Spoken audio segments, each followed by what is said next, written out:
Ladies and gentlemen, my name is Zymax, and I'm your chief show attendant.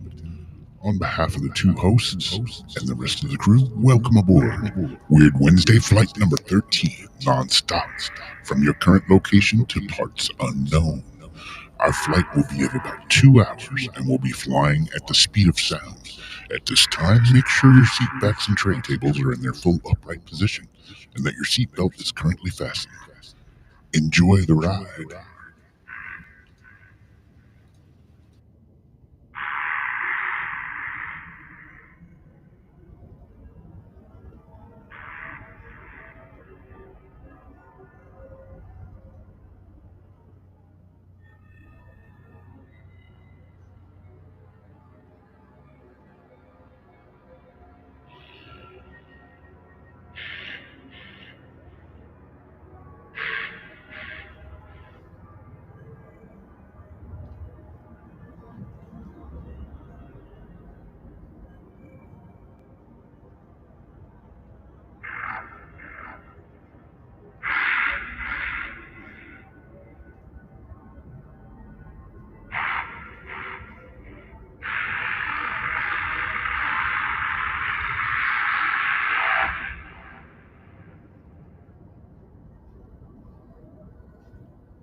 What's up? What the hell is up? That's weird. There, that's better. How's it going? Everybody? Sounded like he was in the bathroom. I was in there. Why is the screen just going crazy? Can't it just be side by side? Saturn retrograde. Ah!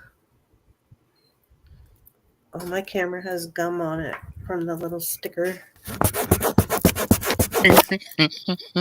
What's up, everybody?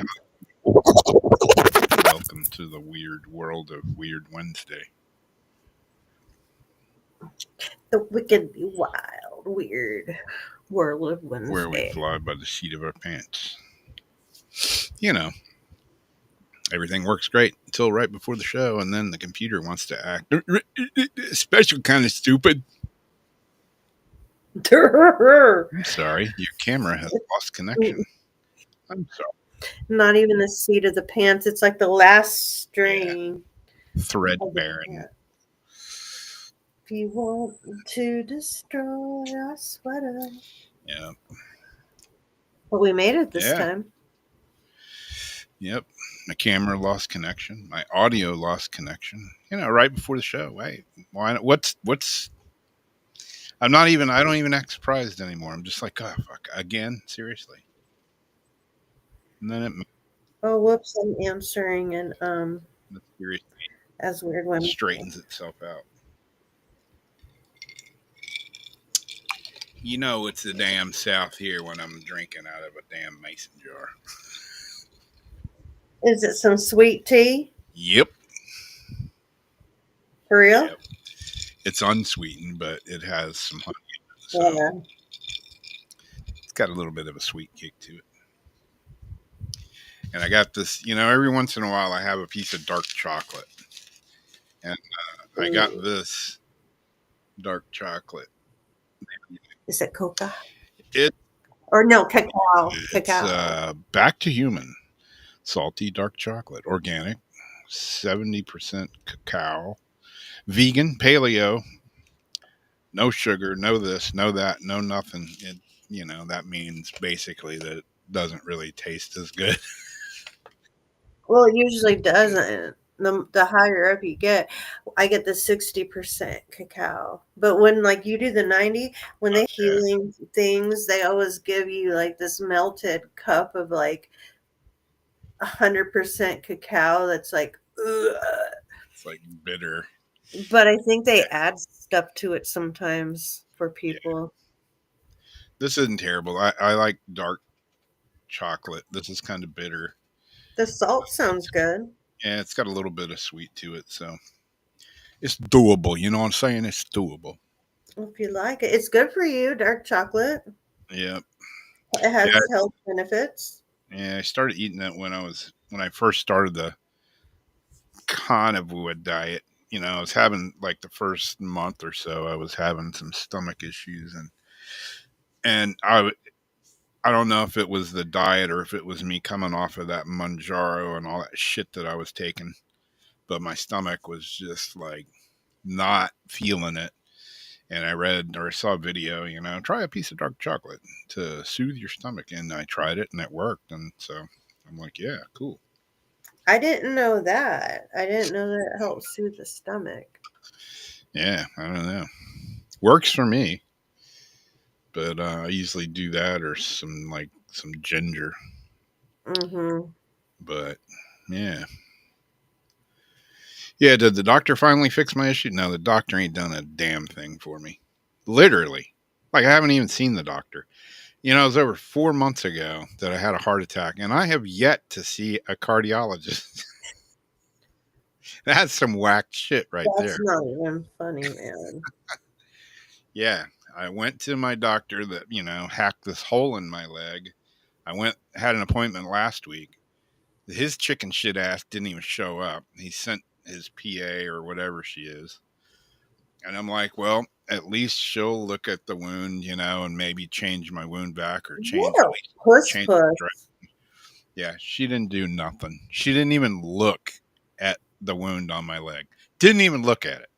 Had no intention of looking at it. I went there and I laid on the table and I'm like, okay, so are we doing this? Well, we don't really do that here. So You only fuck it up, but you won't like acknowledge it. And if you don't look at it and acknowledge it, then it didn't really yeah, happen. Are you a dog or a 3-year-old? I'm like, okay, you guys are charging how many hundreds of dollars for this visit to my insurance? And you didn't even fucking look at my leg. Didn't even look at it.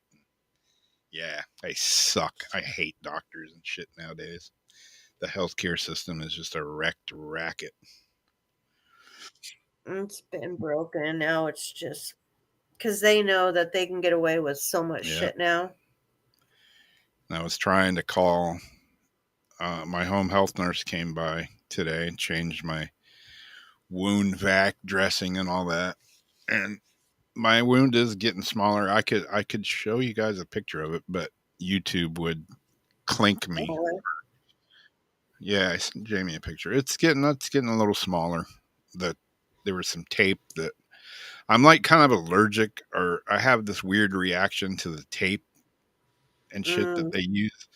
And so, yeah, when she first looked at it, she's like, "Oh no," so I got these like little tears in my skin from the freaking tape. But yeah, whatever. It's getting smaller. She measured it, not well. She did today, but the other day, Monday, she measured it, and it was 10.5 centimeters deep, which is like that. And Monday, when she measured it, it was only 5 deep. So it's closing up somewhere. And I It think looks like it's getting a bottom lip, like it's starting to close shut, like yeah, shrink up. yeah, she was saying today if it keeps going like it's going, and as long as it's healing properly and not, leaving a pocket of funk in my leg somewhere, she's like, you could have this wound back on for another maybe 3 weeks. But she's like, if it keeps going like it's going, you're starting to heal pretty good. So maybe we can get rid of all this stuff in a few weeks. Are you doing the mind meditation I told you about? The mind Yep. healing? Yep. See, maybe that's helping. Also, are they, and you haven't responded to this part, probably because I asked like 15 questions like at once. But I know they had you on antibiotics and all that. Yep. And are you getting blood work done so that they can look at your white cells and all that just to see, like, make sure you don't have signs of like an infection brewing, like instead of waiting till you full fledged or like having a problem again? Nope. Nothing. Dude, you should be having your blood looked at, huh? You would think. I think you should. I asked my home health nurse, and she was like, "You really need to make an appointment at the wound clinic." So I tried to call them today, like several times, and it's like, we're experiencing an unusual amount of calls. Your call will be answered as in the order received. And so I'm on hold for 30 minutes, and then it's like an unexpected error happened. We They don't can't. do the callback if you don't want to wait. Yeah, nothing. And so yeah, I tried to call them back like twice more this afternoon. Same I'd thing. go fucking down there. Well, how far is it? It's like 20, 30 minutes from here. Hmm. So I'm going to try calling them again in the morning. Yeah, you need to be having this looked at before the infection grows into what it grows. Because, like, for the cats, they just look at the white cells and they know they have an infection somewhere. And then usually I figure out what the infection probably is. And then we treat that. And then they're like, fine. Yeah. Yeah, Christina, at first, yeah, that tape was wrecking me. It was like, and it sucks because it's like in my groin, it's like in my like thigh next to my junk. So that, it's just naturally your leg, there's a crease there. So, it's hard to get tape to lay flat without it wrinkling up, and you're moving. So it's like the worst place to have a wound to try to bandage. So yeah, anytime I move or anything, it's always kind of pulling. Thank God it's like the last 4 or 5 times she's changed it. It's like stayed intact. The seal's been good. The wound vac is staying at 125. Negative pressure, right where it's supposed to be. Knock on wood. It's been working good. And this thing's a pain in the ass because I got to lug it around with me, but it's so much less of a pain in the ass when it works right. I can deal with it.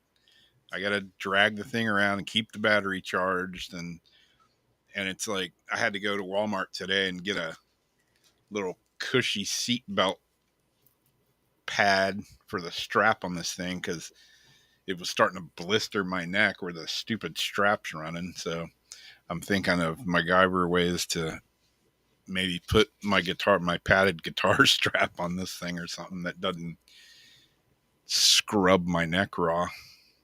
That's not a bad idea, like a backpack strap of some sort. Yeah. Yeah, I got a little fishing bag that it's not really a backpack, it's a sling pack. What And I'm did she thinking say? about Right in your tenders? yeah, that's exactly where it's at. Right next to the jewels.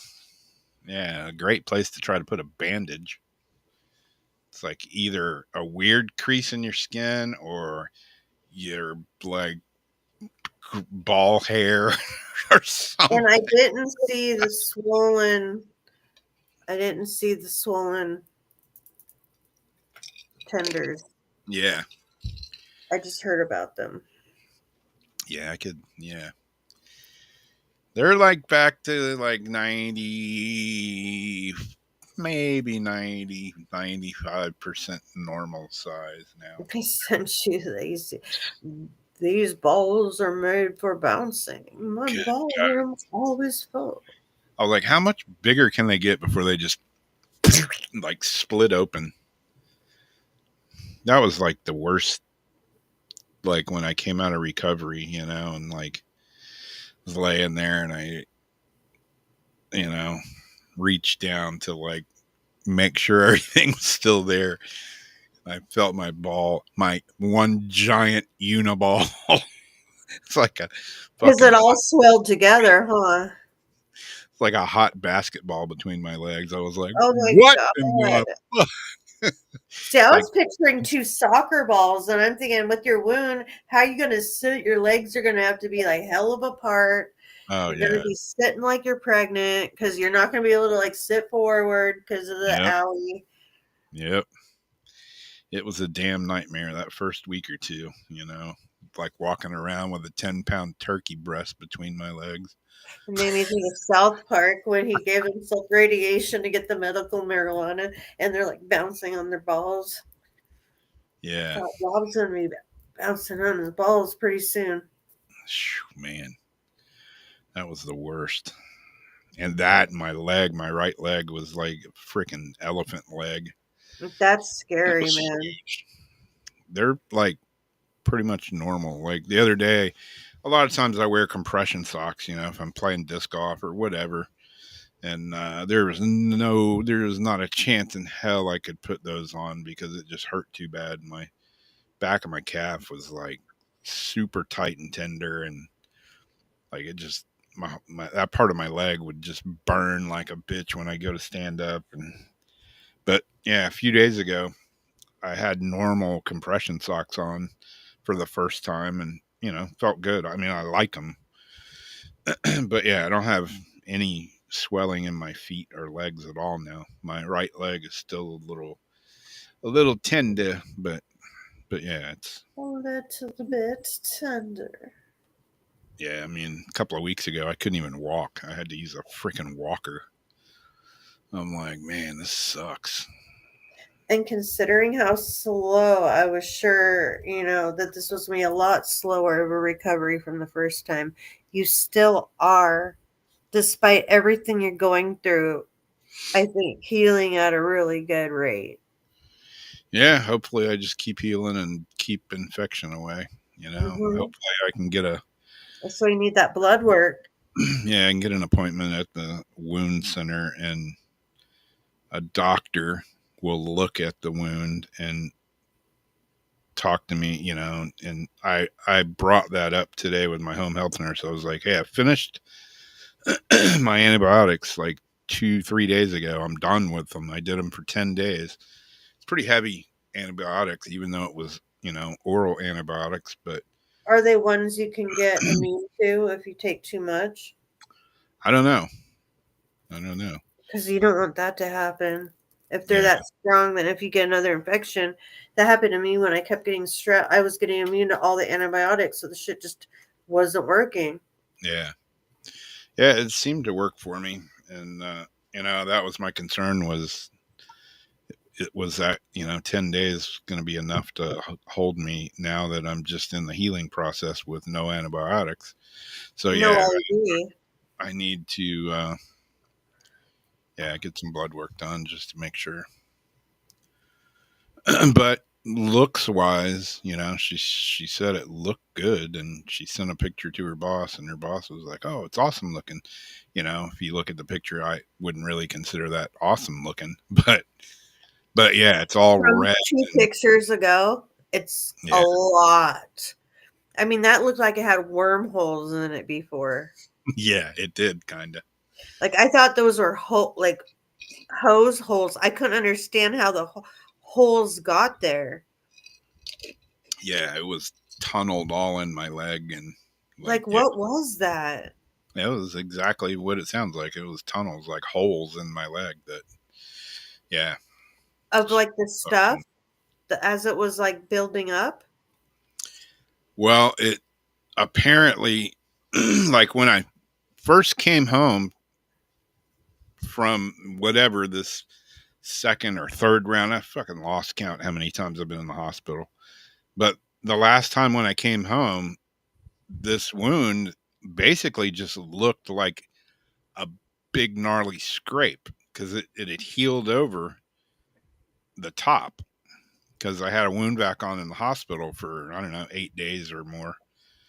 And it actually healed over on the top. The downside to that is there was a big ass pocket of infection in my leg that was just basically rotting inside my leg, and it it was like grew around it and shit.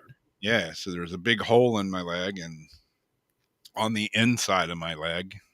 That's what it seemed like some sort of a tube or hose and stuff was in there, and then it just started tunneling. It just started doing these weird holes in my leg. And when I went to that birthday party and my leg kind of exploded and just gushed all that shit out, that was that big pocket of infection basically debriding, just boom, popped, and all that shit came out of my leg. It went all over the chair and the floor and everywhere else. That was awesome. But yeah, that was my body just getting rid of all that infection, and it's like so when a boil has to pop. Yeah. So when she cleaned it out, she just flushed the shit out of it and cleaned it really good. And it's this huge pocket in my crotch wallet is what I call it.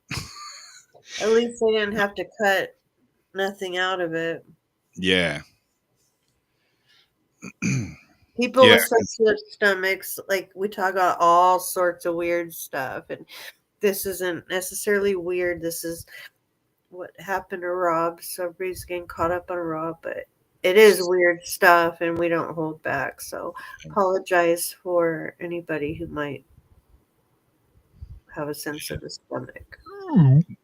Yeah. But I can sit there and zoom in on the things and like analyze the healing and everything. And I went to watch a video the other night on a wound vac dressing change from these home health people, and they get there, we're going to be, they're explaining it. We're going to take the dressing off for the wound vac and change it. And I'm just sitting there watching it, and they pull the dressing off, and this dude looked like in kind of in the same, in his thigh, the biggest, meatiest part of your leg. It looked like somebody took a fillet knife and went thunk and just made this huge, big slice like Dexter. Like, how many inches you think? It was like 6 inches long, and it had to be like 4 inches deep. And I was like, oh, too much. Nope. Normally that shit doesn't bother me, but what caused his wound? I have no idea. I didn't make it through any more of that video. That was enough. Yeah. I was like, I saw that, and I'm like, nope, too soon. And I can really only look at it because it's yours. Like if it's someone else's, it's, I don't know. It's like, ugh. Yeah. But it's yours, so it's not like horrible. Yeah. It's like, ow, oh my God, I hope it's getting better type thing. Yeah. Yeah, it was one of my friends. He was texting me.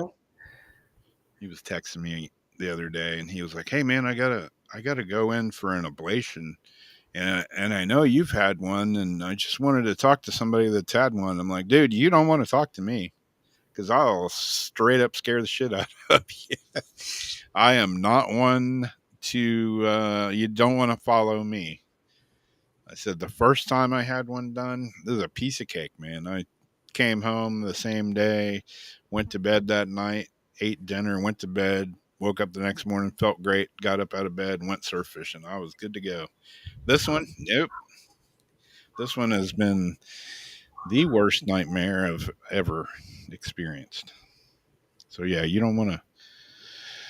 Hopefully yours goes as planned, because you don't want to talk to me about my experience. Because you ain't going to sugarcoat. You're going to be like, you don't want to know about this shit. Yeah. If they tell me I got to have another one of these, I'm seriously going to think twice about saying, fuck that.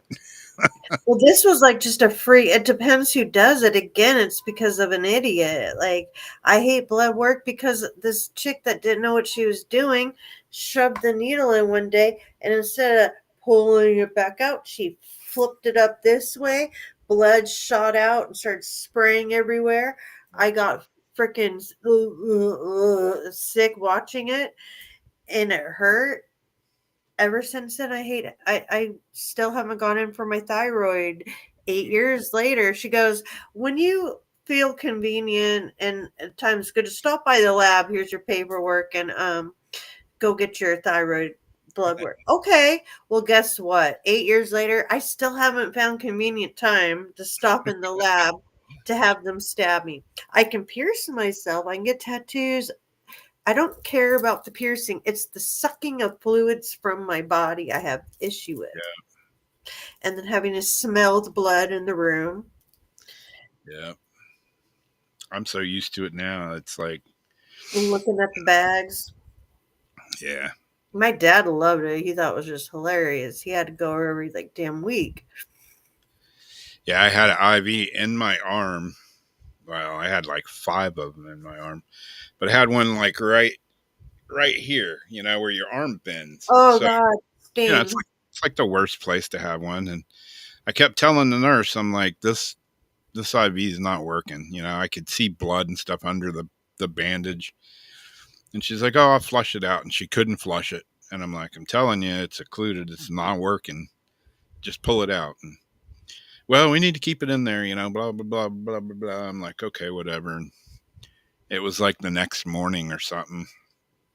The CNA came in there and she's taking my vitals and stuff. And I opened my arm. Down. I opened my arm, and like when I did, the IV just shot out of my arm on its own, and blood was going everywhere. And I'm like, oh, I got a problem here. And she's like, oh my God, oh my God, oh my God. I'm like, it's okay. I just put my finger over it, Yeah, it's all right. That's what I was gonna say. Like, have you ever had the blood go back through the tube the other way on one of those things? Oh, and it spurts out. Yikes! Yeah. I was like, okay. She was freaking out. And, I'll pack my own wound. That's not good. That's not good. I'm like, yeah, got the IV out though. It feels 100 times better. So just put a Band-Aid. Body just shot that out. Like, get this shit out. Like a dart gun. Oh my God, it's a good thing too that you didn't have no weird blood disease, because that would have gotten all over the place. That's a biohazard. Yeah, I was worried, when they had to give me so much blood, when I had blood transfusion. I didn't want to talk about that. Where is this stuff coming from? Because it freaked me out. I already know, like, if I'm that freaked out, you were probably that freaked out. And you know how I get. So it's best I just don't say anything, because what's done is done. Yep. And we wish for the best. Like when this whole thing started, the morning I went in for the ablation, it's like, do you want to sign this waiver? It says, if you need blood products, we can give them to you. And I was like, it's like, chances are you won't need them, but just in case. And I'm like, okay. And I signed it. And then I almost died and lost a shitload of blood. Obviously, I needed blood products. And, But get this. So now I'm like laying there thinking, where's this blood coming from? Am I getting COVID blood? Am I getting alien blood? I mean, I know it's checked and all that, but just you can't trust any of it, though. You don't know it's checked. You don't know what they do, and they had a blood shortage. Right before that happened, like literally 3 days or something before that, my mom told me about her friend at work who needed a blood transfusion. He was so scared about the blood transfusion, he like refused it, and so in order to refuse it, they had to go through this like other process, and like I don't really remember all the details, but he didn't get the transfusion and he's okay now. And so when I found out you already got it, and so it's like I was going to say, oh, wait, there might be a way you don't have to get it. But, that was too late. Yeah, when I got it, there was no choice. It was See if it's magnetic. I know. And it doesn't matter if it's COVID blood. We're getting the mRNA in our lettuce and our tomatoes and our mosquitoes, and you know what I mean? Like, shit. Yeah. We've been shed on. I'm not. We're not out getting the boosters and all the stuff, but we have some trace. Plus, you have long COVID. We got traces of all that stuff. Yeah. Yeah, it's funny. I was talking to my home health nurse yesterday, and she said something. We were talking about COVID and this and that because I had mentioned to her that I was going to get my hernia done the first time around, and I like basically had the appointment made, and then I came down with that like deadly case of COVID the first time I got it, and as we were talking about COVID, and she was like, "Yeah," she's like, "I did you get the shot or the vaccine?" I'm like, "Oh hell no," and she's like, "Yeah, me either." I was kind of surprised, and she was like, "Yeah, my boss said, we could terminate your job if you refuse to take this." And she's like, "I know where the door's at." She said, "My boss just looked at me and said, 'Really?'" She's like, "Yeah, I know where the door's at." She's like, "I wasn't gonna let them force me into taking it." I said, "Yeah, I don't knock anybody that has whatever, but I just I didn't want to take it, and I didn't.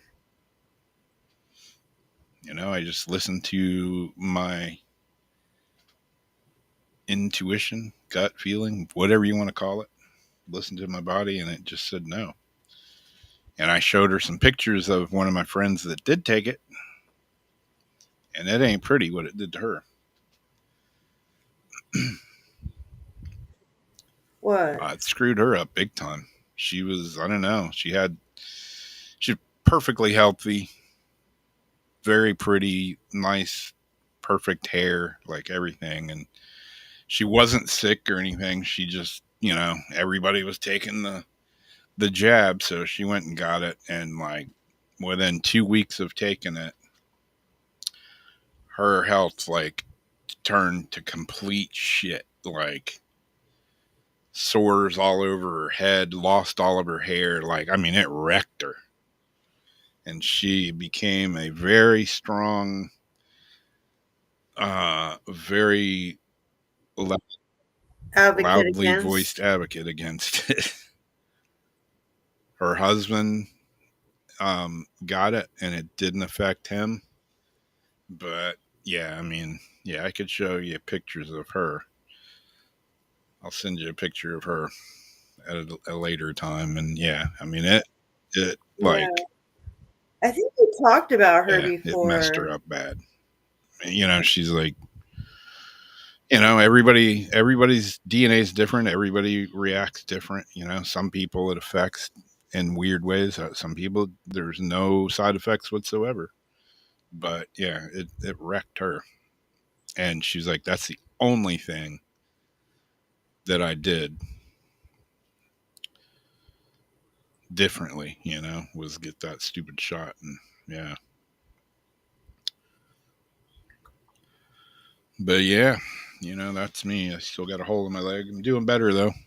Getting better. The hole's getting smaller. So hopefully a few more weeks, maybe 2, 3 more weeks of this shop vac hooked up to me, and I'll be good to go. I can't wait till I can unhook this thing and just put a bandage on my leg, and I can get wet again. God, man. Gone to the beach and actually gone fishing a few times, hobbled down there. My buddy like dragged my surf fishing cart and all my gear down on the beach for me, and brought a chair for me. So I hung out on the beach, was able to fish a little bit. But man, I was looking at the ocean going, shit, I just want to go jump in the ocean. I knew I couldn't, but it's just really hard for me to go to the beach, especially in the summertime, And and not get in there. and not get in the water. you know, I've been in the water my entire life. Salt water is like that's like It's my cleansing and spirit the couch. vitamin D. Oh my God. So it was killing me to like just have my feet in the water, and I was like, I just want to go jump in and swim, but I knew I couldn't. nothing. Yeah. I'm Because like, you're I'm so grounding. just going to take what I can get and deal with Yeah. it. I caught some fish. And, yeah, it was cool. But now the wind's been blowing, geez, like 35 miles an hour every day. Today it had calmed down to like the 20s today. So it's too messed up to even go beach fishing right now. The water looks like somebody took a dew in it. It's all brown and funky.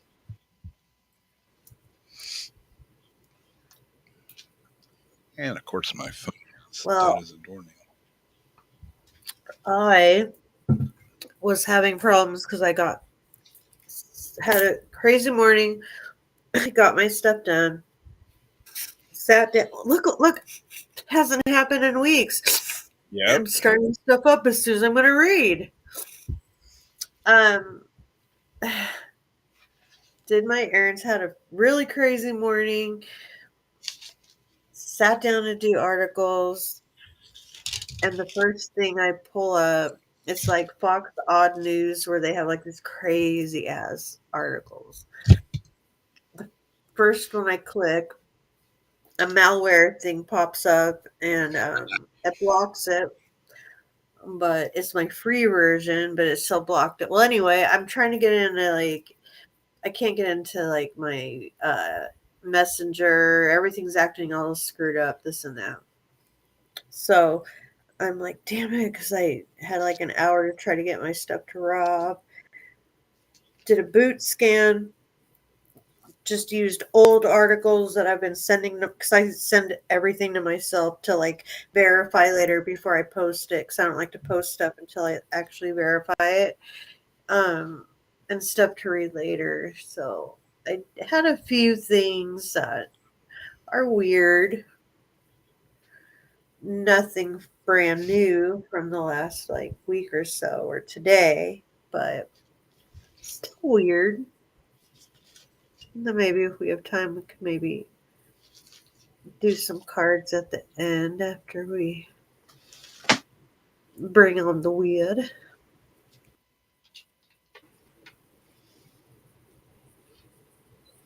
Did you want me to start out? I did like what, 3? Yeah. How many you do? Oh, I think I got 3. All right. Looking for my phone cord, but of course I can't find it. Can't turn my flashlight on because my phone's dead. I can't find my other flashlight. So yeah, I'm just stumbling around in the dark here.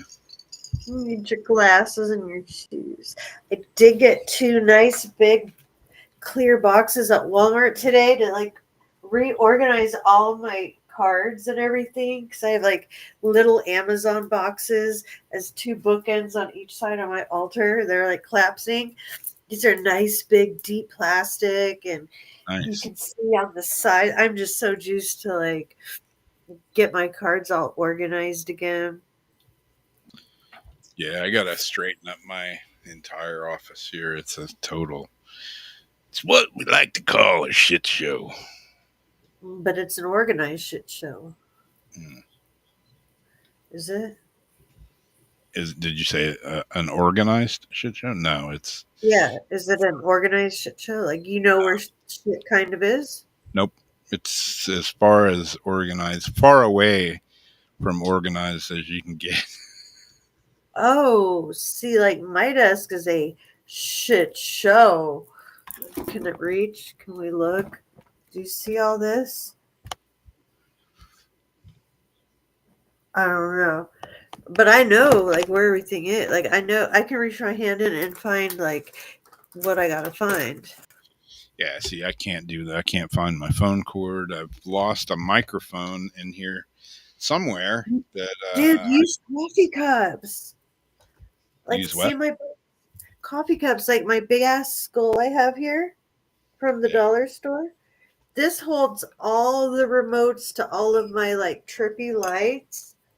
And then I have another one. It's a witch's brew cup. And then this one has all of my little like phone wires and stuff in it. So I have all these like really cool coffee cups, and then each one I kind of shove shit in it as organizers. Yeah, I should do something like that. Yeah, just I group the shit together. keep saying I'm gonna get up in the morning and I'm just gonna straighten up this whole desk and office area, and then the morning comes and then it goes, and then the evening comes and I still haven't done it. I've said that for 8 weeks now. I even have a big green bowl to put soapy water in. So as I'm sitting here, I can just like watch TV and like, or listen to music and wash rocks, kind of like with the rag in the water, and start dusting everything off. Yeah. It doesn't happen.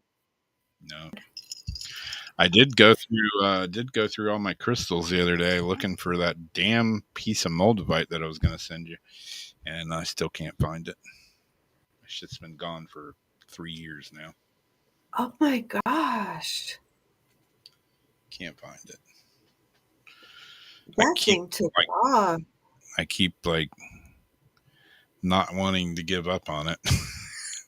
Yeah, because I went through all my crystals. I went through 4 shelves of crystals the other day, and all the way to the bare bottom of the shelf, and like, nah, not there. Don't know. It's like not stuck a shelf in the wall. It's good. It's one of those things that one day will just turn up in like the most random crazy. I'll just walk in and it'll be laying like, right on the counter. Like, yeah. Where'd this come from? I've got the pyrite tonight. Wait here. There you go. Wait, no, that's still the night. For the Powerball. So we've seen the night goggles, which are pretty cool for night vision. I actually have a couple articles.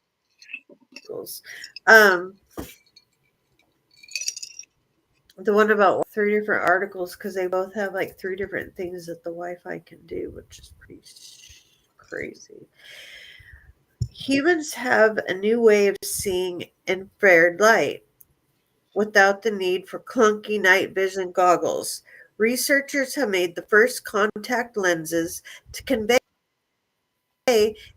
IR or infrared vision, and the devices work even when people have their eyes closed. The team behind the invention, led by scientists at the University of Science and Technology of China, gave the lenses their power by infusing them with nanoparticles that convert near infrared light in the 1600 nanometer range into shorter wavelength visible light that humans can see in the 400 to 700 nanometer range. The researchers estimate that the lenses cost around $200 US a pair to make. That doesn't sound too bad. The technology, I don't know how long the technology, which was detailed in May, is incredibly cool, just like something out of a science fiction movie, says a chemist at a university in Shanghai, China. It opens up new possibilities for understanding the world around us, he adds. No, it opens up the possibility to see at night with like your contact lenses. Oh, sudden, like the light, somebody shines a light in your eyes. Night goggles on, and then someone shines light, and like it's like, God damn it. Pros and cons. Near infrared light sits just outside the range of wavelengths that humans can normally detect. Some animals can sense infrared light, although probably not well enough to form images. Night vision goggles enable humans to see infrared radiation, but they are bulky and require a power source to work. The new lenses avoid these limitations while also offering richer multicolored infrared images that night vision goggles, which operate on a monochrome green scale, typically do not. However, the lenses do have their own shortcomings. Because the embedded nanoparticles scatter light, the images the lenses create are blurry, kind of like the old time, like when they showed the deer in the scopes, Yeah. how it's like the blurriest, the one that you see every detail. Um, the team partially corrected this by putting the technology into glasses lenses that redirect the light. Moreover, unlike night vision goggles, which that kind of defeats the lenses, but uh, amplify light to detect low-level infrared signals, the lenses allow users to see only intense infrared signals, such as those emitted by light-emitting diodes (LEDs). For these reasons, some critics don't think the lenses will prove useful. Cannot think of any application that would not be fundamentally simpler with infrared goggles, said Glenn Jeffrey, a neuroscientist in London. Evolution has avoided this for a good reason. Nevertheless, the authors think that their lenses can be further optimized and foresee several possible uses for the invention. For instance, wearers would be able to read anti-counterfeit marks that emit infrared wavelengths but are otherwise invisible to human eyes, says co-author, another neuroscientist. What? So, like, you can tell if like your dollar bill is counterfeit? Yeah. It's 20's no good. How many times do you have to worry about that? Yeah. Involved in the work offers another possibility. The lenses might be worn by doctors conducting near infrared fluorescent surgery to directly detect and remove cancerous lesions without relying on bulky traditional equipment. I don't know about that. To create the contact lenses, the scientists built on previous research in which they gave mice infrared vision by injecting nanoparticles into the animals' retinas. This time they took a less invasive approach and added nanoparticles made of rare earth metals, including ytterbium and erbium, to a soup of polymer building blocks to form the soft lenses, and then tested them for safety. Hmm.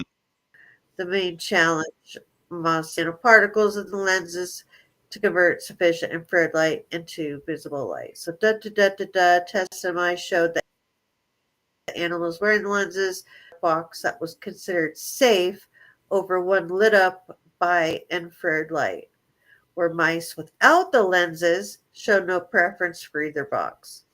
Humans wearing the lenses see flickering infrared light from an LED well enough to both pick up Morse code signals and sense which direction the signals are coming from.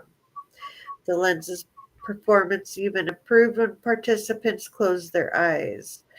Um, Witnessing people wearing the lenses was exhilarating. The team now plans to find ways to cram more nanoparticles into the lenses and hopes to develop particles that can convert light with higher efficiency to improve technology sensitivity.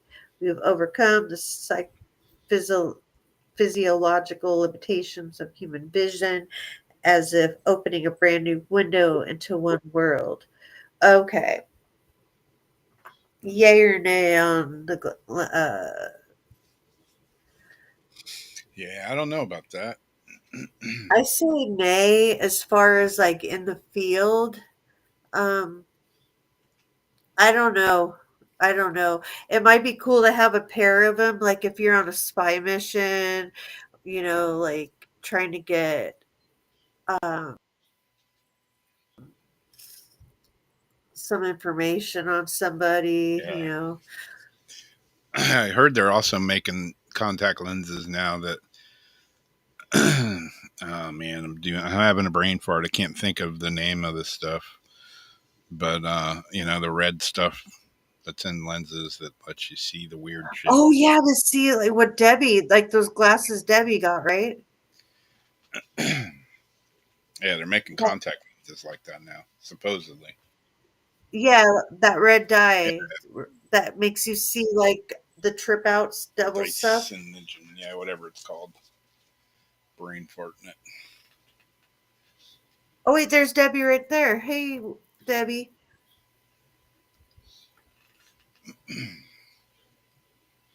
What are the name of those the dye in those glasses that you were talking about getting?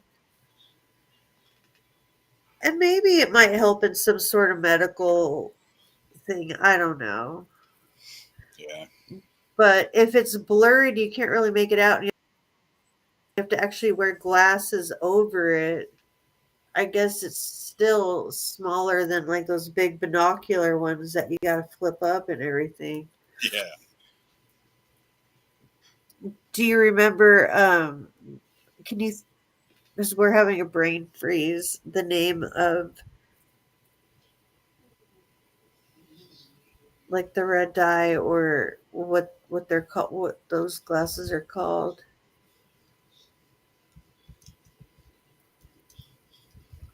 Oh, I see Linda. Thiacin and I don't know how to Yeah. pronounce it, but yeah, that's it.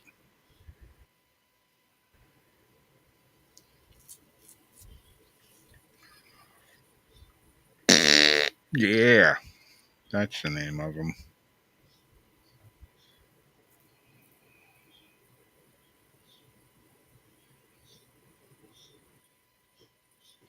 Yeah, they've come down in price compared to what they were.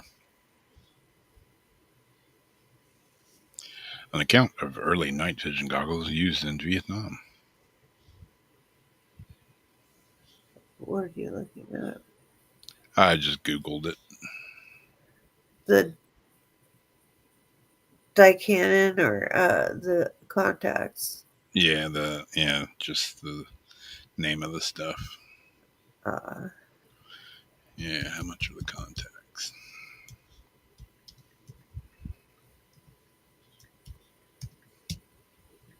I'd rather wear contacts than have dye put in my eyes, though. Yeah. Dye scares me.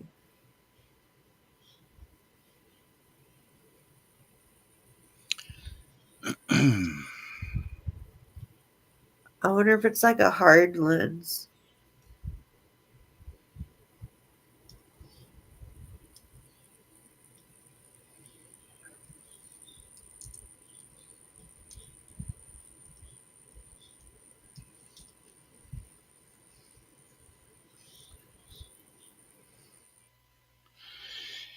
Yeah, this is just bringing me up a bunch of freaking Halloween red contacts. Not what I asked for.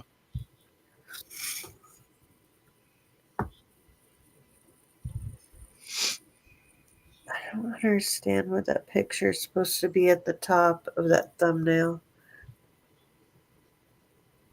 Right there. No, like the one that has two eyeball things. Yeah, yeah. What is that? Somebody with two contacts in. I don't know.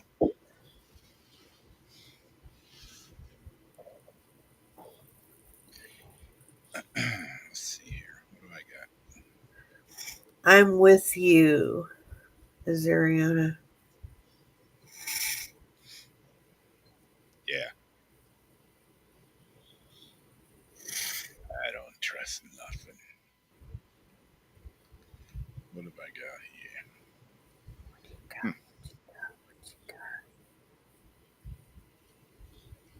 Window share. Boom. Mystery is 70 piles of human ashes are found outside Las Vegas. What? Let's see. That is not the article I want to read. An investigation has been launched in after piles of ash and bone fragments were found out in the desert.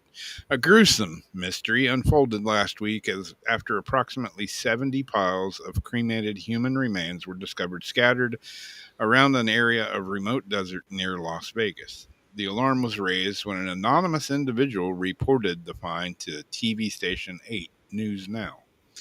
The remains included bone fragments and ash, which were either de- deposited in piles of or good God, man. Read much, Rob? The remains included bone fragments and ash, which were either deposited in piles or strewn around the area. Some of the residue was even found in bushes and on cactus. Fragments of zip ties and broken pieces of urns were also found. It's thought that the remains had been there for some time as there was evidence of weathering. The Bureau of Land Management, BLM, has since opened up an investigation in an attempt to determine how the remains had ended up at this remote, unremarkable location in such large quantities.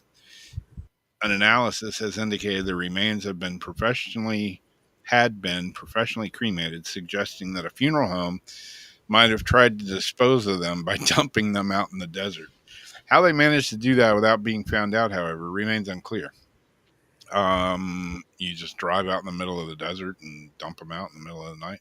Not really that hard. No, How they managed to do it without being like they've been doing for the yeah, past how many exactly.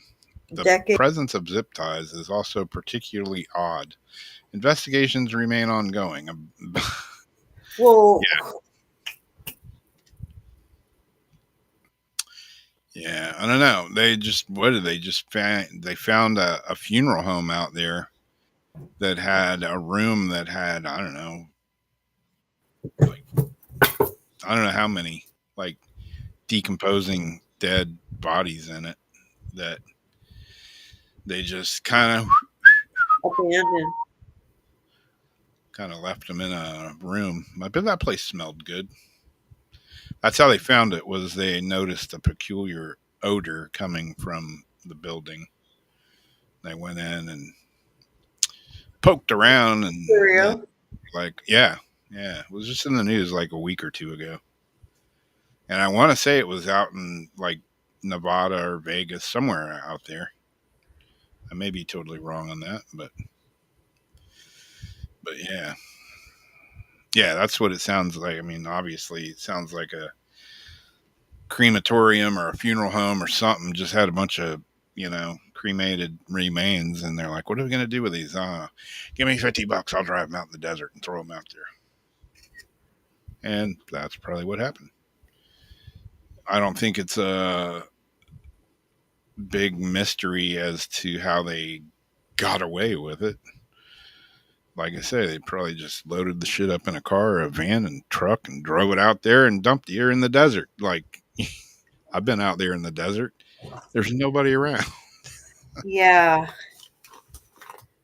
except the coyotes Yeah. and scorpions.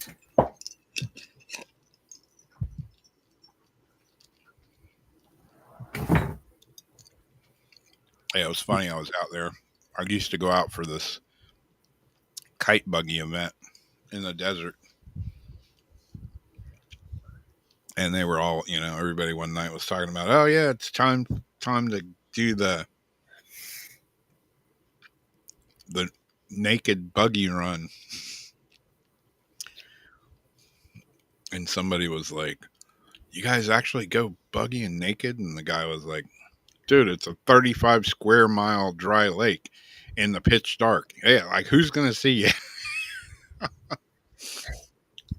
Yeah. On a buggy, your little weenies like flopping around. Yeah, that was a fun event. Although, Did you drive naked? Did you drive naked? I never, I would never like wear a helmet pretty much when I was kite buggying, even though I ate shit a few good times and I like flew out of the buggy doing like 40 miles an hour. And yeah, lost all the skin from my hand to my shoulder. Oh. But yeah, I never wore a helmet like all the years that I buggied here. But I got out there and had my kite up, and I like went over and jumped in the buggy and took off. And it was the first time. I mean, I'm used to buggying on the beach, which is hard packed sand, but out there, a dry lake bed is like it might as well be a freaking parking lot or a road. I mean, it was like Great, hard. yeah. It's like concrete. And man, I took one run out across the lake, turned around, came back, and like when I came and slid in, it was like it sounded like a car hitting the brakes. I got out of my buggy, went right to the car, opened the trunk, found my helmet, and put it on. I'm like, yeah. My buddy was like, yeah, you're supposed to wear a helmet out here. I'm like, yeah, for good reason. I said, I just hauled ass like faster than I've ever been in a buggy, and yeah, I'm wearing a helmet now. I'm sold on it. Because hell, you're only like 6 inches off the ground anyways, and you're doing 40, 50, 60 miles an hour. Yeah, you fall out and do some tumbling, man. You like your brains would get splattered.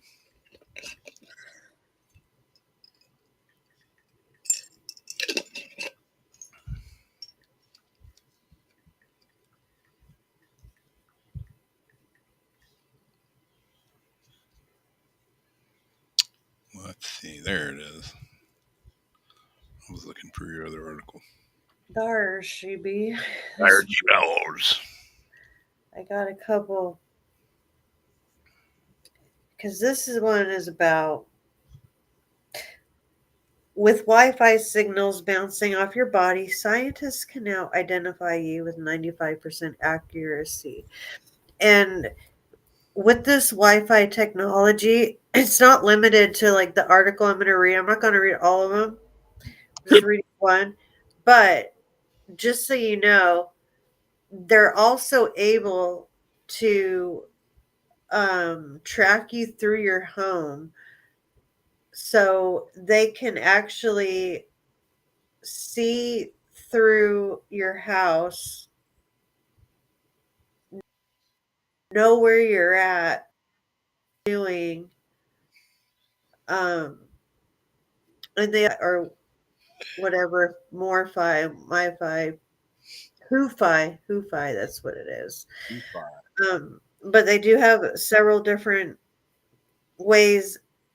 Also, you don't even have to have a Wi-Fi device on you. You can just walk through like town or anywhere that has Wi-Fi, and it just bounces off you, and they're able to identify who you are. I don't know. That doesn't sound healthy either. Well, none of this is like honestly, none of this is the worst. Worse than your phone is when your phone's charging. I used to like sleep like this and put my pet phone under my pillow, Yeah. so like the cameras would be hidden. I had to stop wearing it in my shirt. I put it in my back pocket, but I keep dropping it in the toilet. But On it's or like in the toilet? in the toilet. Like the other day, I Plunk. pulled down my pants to go pee, and as I'm pulling them down and starting to sit, called plunk. It's clean water and all, but I'm shaking it out, trying to dry it, let it sit out for a while. I will try to charge it. Like, oh, your charging device is wet, blah blah blah. So I can't have that in my back pocket no more. Tonight, what fell in my last two, my last two in this bottle, that fell into the toilet. Wow. Nothing got wet. I was like, no. Wait for toilet joints to dry out. Reminds me of when we used to vape Darcy called me or texted me one day. She was at work and she was like, I just went in the bathroom and dropped my vape in the toilet. It's ruined. Soak it in rice. Funny then, but it's funny now, I should say, but not funny then.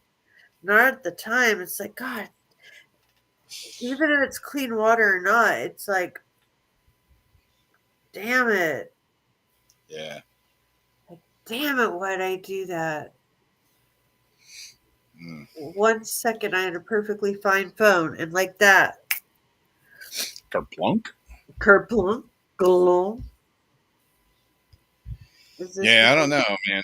It's like, yeah, I always think about that with my phone. Like, I'll have it in the bed with me because God, man, like, since I got out of the hospital the last time, and I told you I had that whatever little mental episode, like, dude, I lose my phone like 24 times a day. It's ridiculous. Yeah, I forgot to call you to like find your phone like 3 hours later. I'm like, I didn't see this. Yeah, I couldn't find it, and well, actually, then I did find it because my phone, the ringer was off, so that's why I said, yeah, even if you call it, I won't hear it. Oh, that's but why you said never mind. Yeah, I used my watch, and I used the Find My Phone thing, so I could play the sound, and I could hear my phone. It was like, it makes this little alarm noise, and I could hear it, and I knew that my phone was in the house, so that made me feel better. But it was under the couch.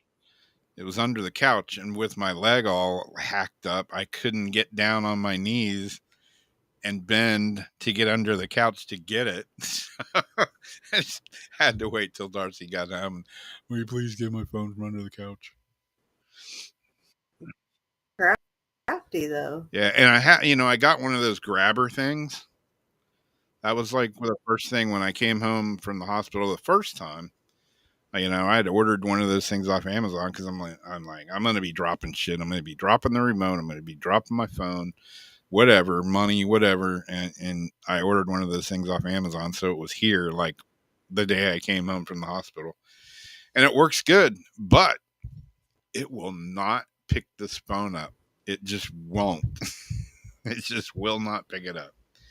Not unless I like get the phone with my feet and like get it turned sideways, then I can pick it up. But just picking it up flat off the ground, nope, just will not work.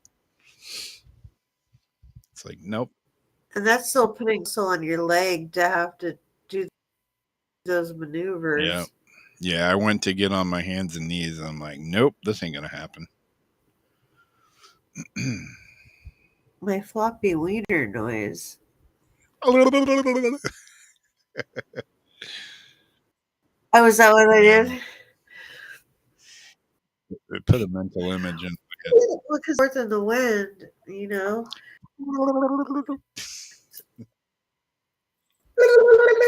Like a little propeller. What was that movie? The movie about the rear window, and the guy jumped out, and he's falling down, and his wee wee was like. Anyway, look up Rear Window or whatever, and as he's falling out the window, because it's an old movie, like 70s, so they didn't care, and his wiener's like like a wiener propeller as he fell. Okay, so it runs on computer grade gear and still works in poor light. Oh, I skipped. Wi-Fi is no longer just access a new system, and think about cities. Wi-Fi is no longer just for internet access. A new system named Hu-Fi uses how the human body alters radio waves to identify a person with up to 95.5% rank 1 accuracy. It runs on consumer grade gear, still works in poor light. The approach on radio measurements, not cameras. the ideal state, but technical under the hood. A Hu-Fi deployment captures channel CSI, the fine-grained description of how a Wi-Fi signal changes as it moves through a room around a person. It then turns those changes into a compact biometric signature that is unique to that. The work comes from Dan Yellow of the University, built and tested the pipeline on public data. The team reports that Wi-Fi is not just a stand-in for cameras, but offers different strengths that visual system. CSI is a matrix of amplitudes and phrases across antennas. In plain terms, it captures tiny differences. Energy arrives at the receiver, which encode body shape and motion. Those CSI sequence feed a deep network that learns the person's specific and best results came from a trigger. Oh, we lost the thumbnail. A specific embedding. The best results come from former encoder that excels at long-range temporal patterns. The researchers evaluated Hu-Fi on the NTU-Fi human, which contains recordings of 14 subjects performing short walks under different clothing conditions. The NTU-Fi human measurements captured with higher resolution CSI tools that expose many subcarriers, allowing finer distinctions between people. Hu-Fi result is a 95% rank 1 ID rate, which is a mean average precision of 88.4%. That score came from the transformer that was trained on amplitude sequences and validated against a set of test data. On this episode of the Early attempts tied Wi-Fi to cameras to get the job done. In 2020, a camera Wi-Fi fusion system called iFi demonstrated about 75% accuracy in identifying people during live tests from 2 to 10. Hu-Fi goes on a different route. It removes cameras, learns directly from CSI dynamics, which travel within a person across spaces. The dynamic removing cameras avoids face capture, reduces sensitivity to clothing variation, structure that already exists. The promise of radio-based sensing is not new. Get it go. Okay, so forget all that. Hu-Fi rides that physics. It can operate when a person is not in direct line of sight and can keep working when cameras wouldn't be able to. They don't have to do anything. So it changes the conversation about consent, how the Hu-Fi thinks send data across many narrow frequency subcarriers. When a person stands or walks between a transmitter and receiver, the amplitudes and phrases on those slices shift with their body and gait. Hu-Fi those time series and uses an encoder to create a fixed length vector that represents that person. The encoder's output is normalized to gallery to see if there's a close neighbor from the training leans on and batch negatives.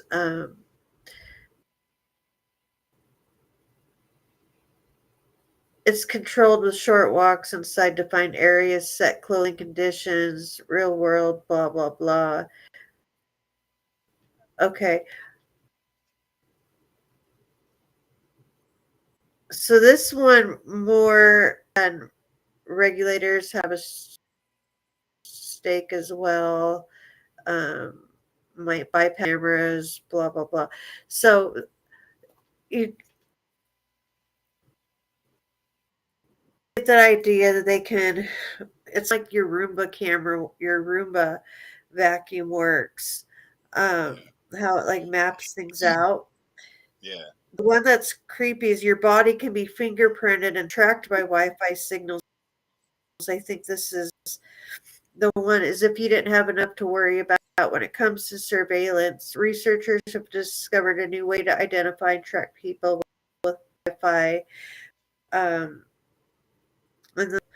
but it can fingerprint individual people or their bodies and track them in the face, a space, re-identify them with the same or different location based on the way that the Wi-Fi signal off and through them. 75% on the other. The implications are staggering given the um, ubiquity, whatever, of Wi-Fi. Nearly every public and private space, a fairly um, creepy use might be a system that determines when a specific customer returns to a store and texts them a coupon present. A far more sinister app would be simply tracking where a person goes, including and when residences, if the Wi-Fi data were sold or otherwise obtained. Goes without saying that government agencies would be extremely interested in getting access to that data. Um, and then this other one just mentions how Big Brother's watching. Um, it can track you in your home. Comcast introduced a new feature on its internet motion, which uses Wi-Fi signals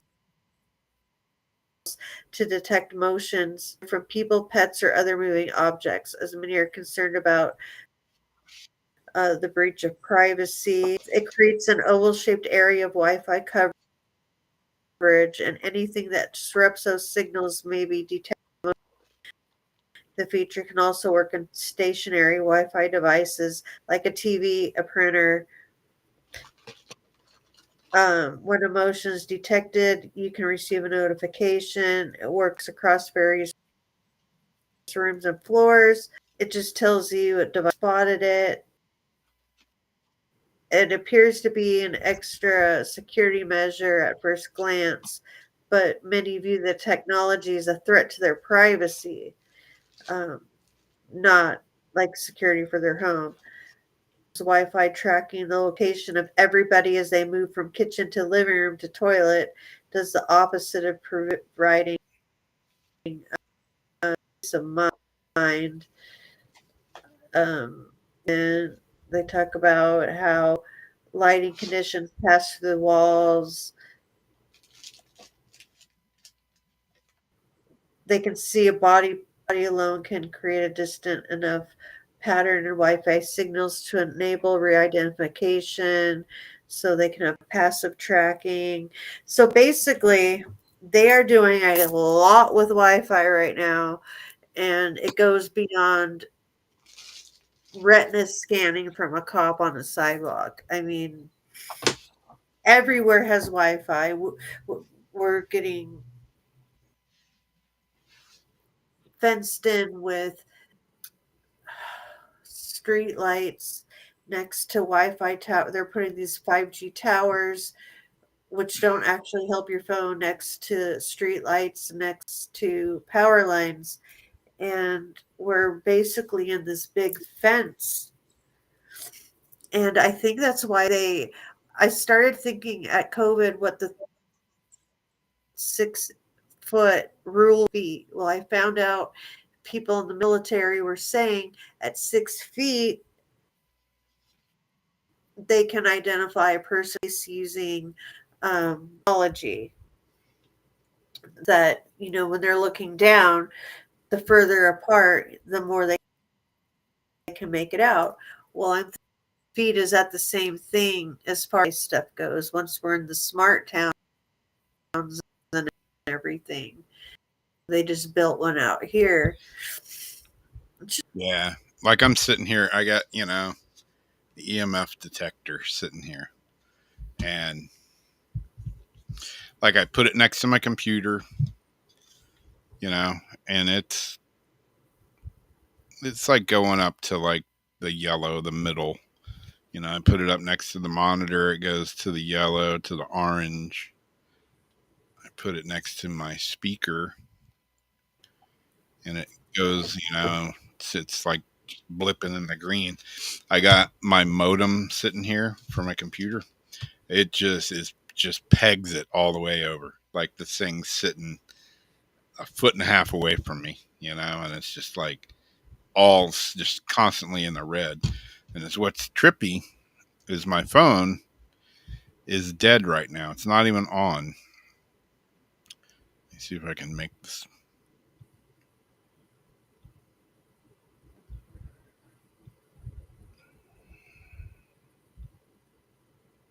See if you can see this. Oh, good night, Heather. There's the EMF detector. Here's my phone. The battery's completely dead. It's off. Okay. There's the EMF detector. It's kind of bouncing around right now.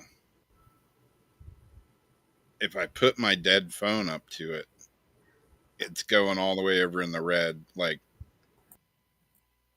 and my phone is completely off. Like, it's got a dead battery. It just turned itself off.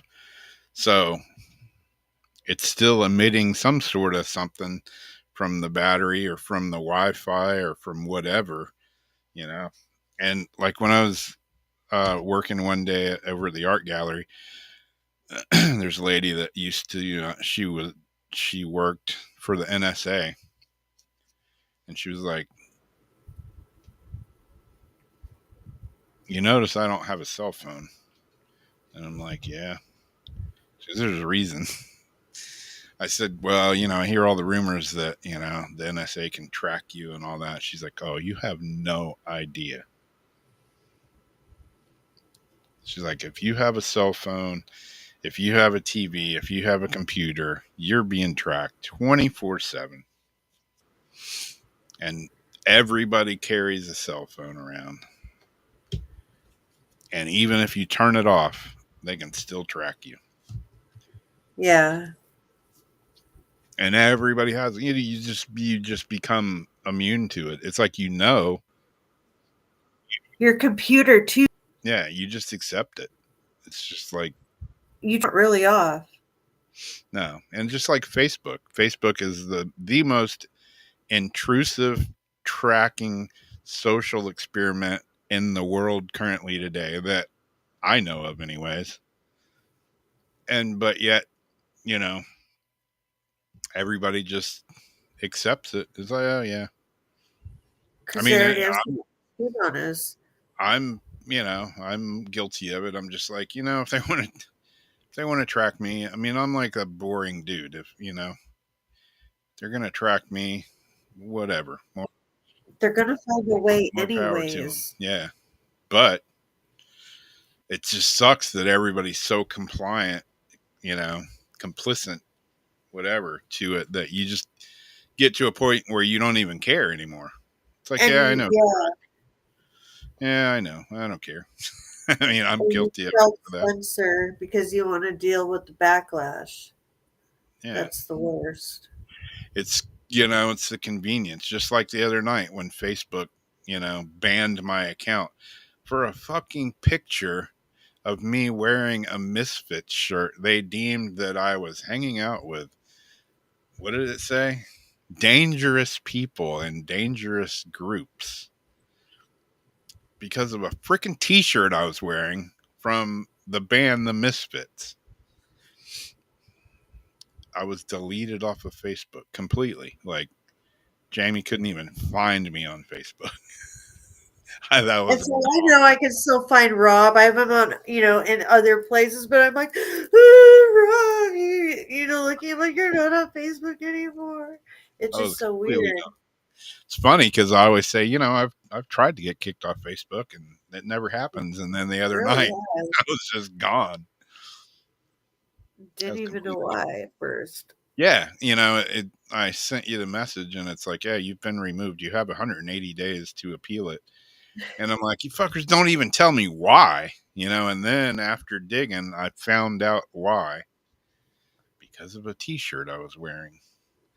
They deemed That you've me. had up for weeks. Yeah, it's been up there for months. It was my profile picture. Me playing, it's been up there since May 24th. I'm sitting here trying to look it up on my phone, it's dead. I'm retarded.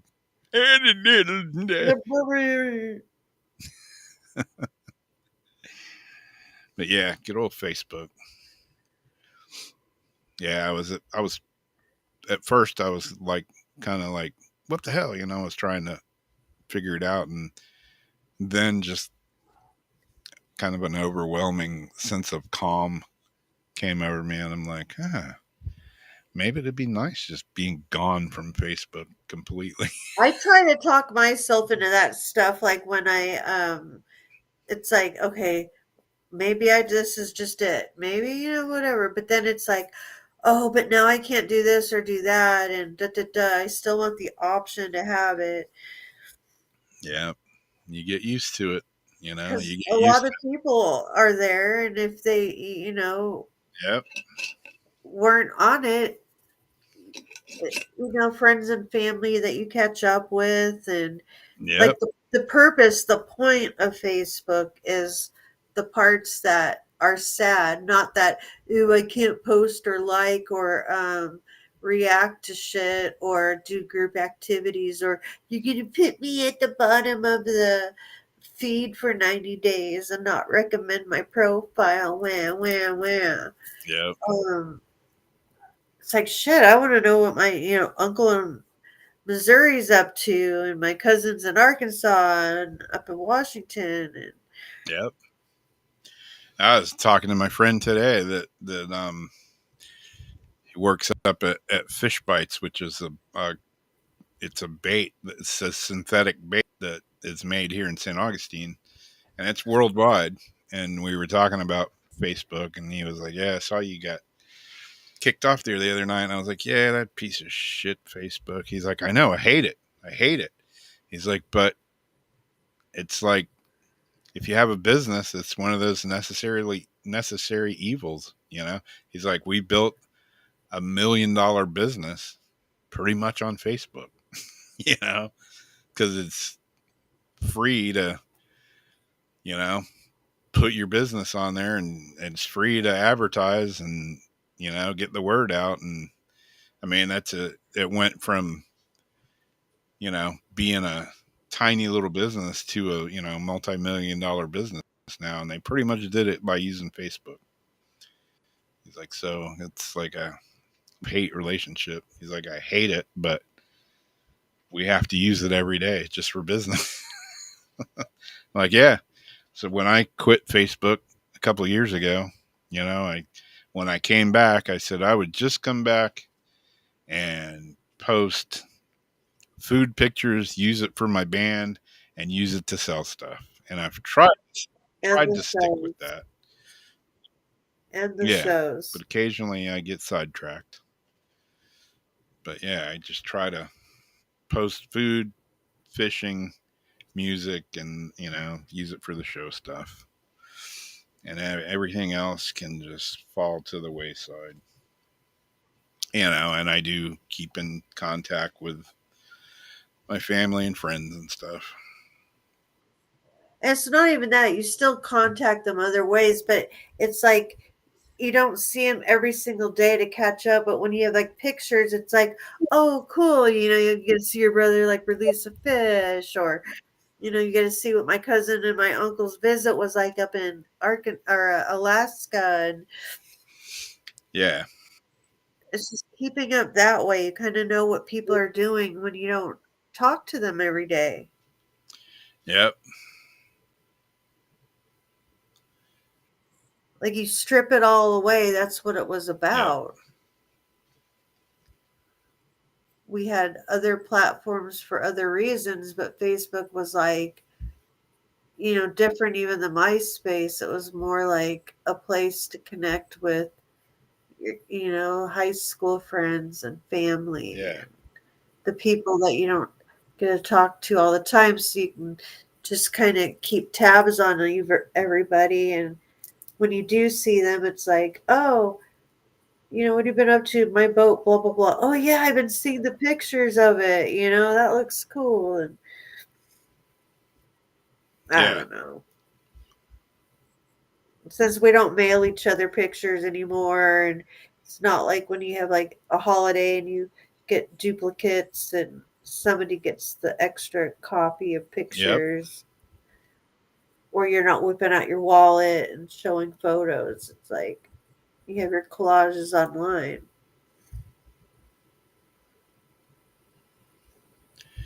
Yeah. Here's the explanation. We removed your photo. Why this happened? And it still is my profile picture on my Facebook page because I was like, you know what? Fuck you. I'm putting it right back. I put it back the same night. Like, if you want to delete it, delete it. I'll just keep putting it back. You can kick me off Facebook. We removed your photo. Why this happened? This photo may contain symbols, glorification, or support of people and organizations we define as dangerous. You misfit. Like, are you serious? Your algorithm's retarded, man. It's a band that's been around for years, you know? With the famous misfit skull, it's not like the Punisher, and you're like, don't tread on me, and I'm gonna, blah, blah, blah, blah, blah, start this big group to protest, and you're just playing your base. All I wanted was a Pepsi. Just Pepsi. Yeah.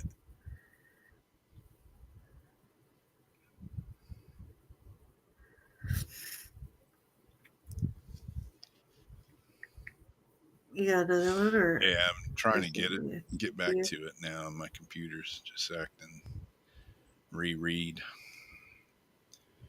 Okay. That Wi-Fi shit is just trippy though. Like right through our houses. Like you already know they can fly over and see if you have like your growing, pot in the house, but now it's going to be for like gardens and all that. But now they can just see like where you're at in the Yeah. house.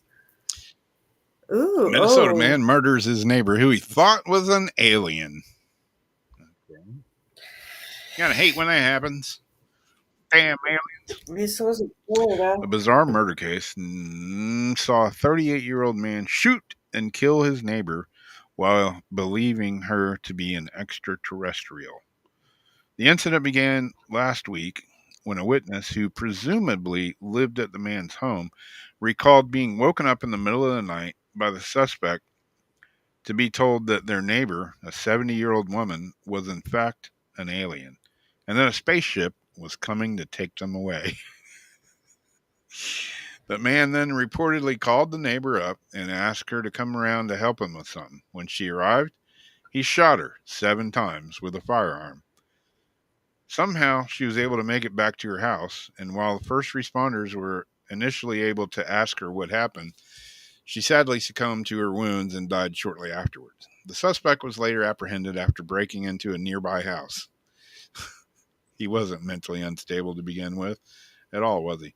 Exactly why the man believed that his neighbor was an alien is unclear, but it would be reasonable to assume that he was either experiencing mental health problems or was under the influence.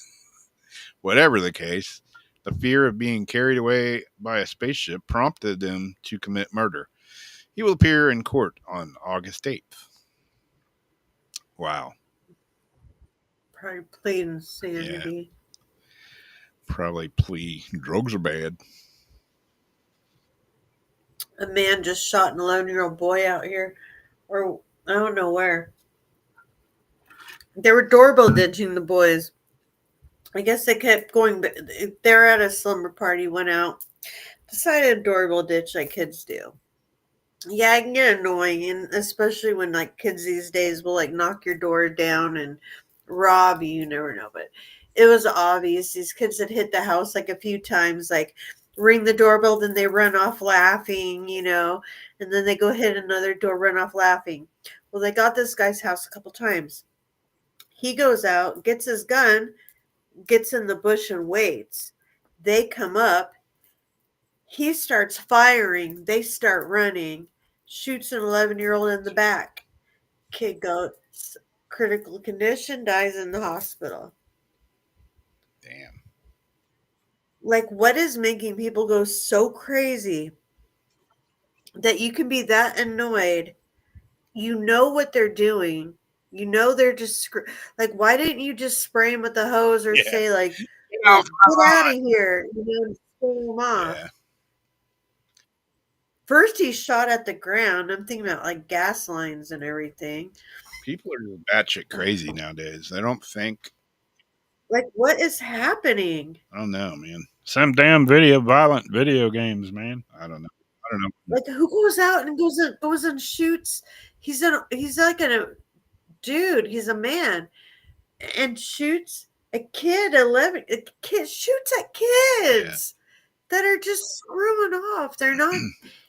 They're being annoying, but they're not like disturbing nothing. I mean, I've got guns all over the place. I mean, I got guns like at an arm's length. In my house, in my living room, and I got them in my bathroom. I got guns everywhere, and never once, like some of my neighbors have really pissed me off before, and never once have I thought about grabbing a gun and going out there and pulling a gun. I just, I mean, owning a gun is a big, like ever, even to scare him. Owning a gun is a big responsibility that you have to be, you can't just grab your gun and go shoot somebody.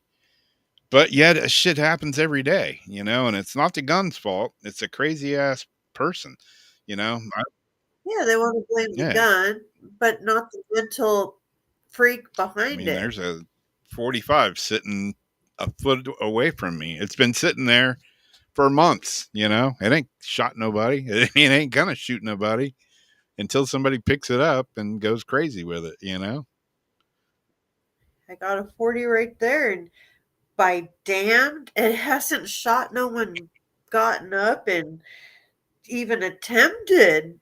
I haven't heard it racking in its sleep. It was kind of funny though, because my home health nurse comes and I just have her change my wound dressing. I just lay on my bed, and she comes in my bedroom and does it. There's a pistol like right by my bedside. There's a shotgun like an arm length away, standing up in the corner.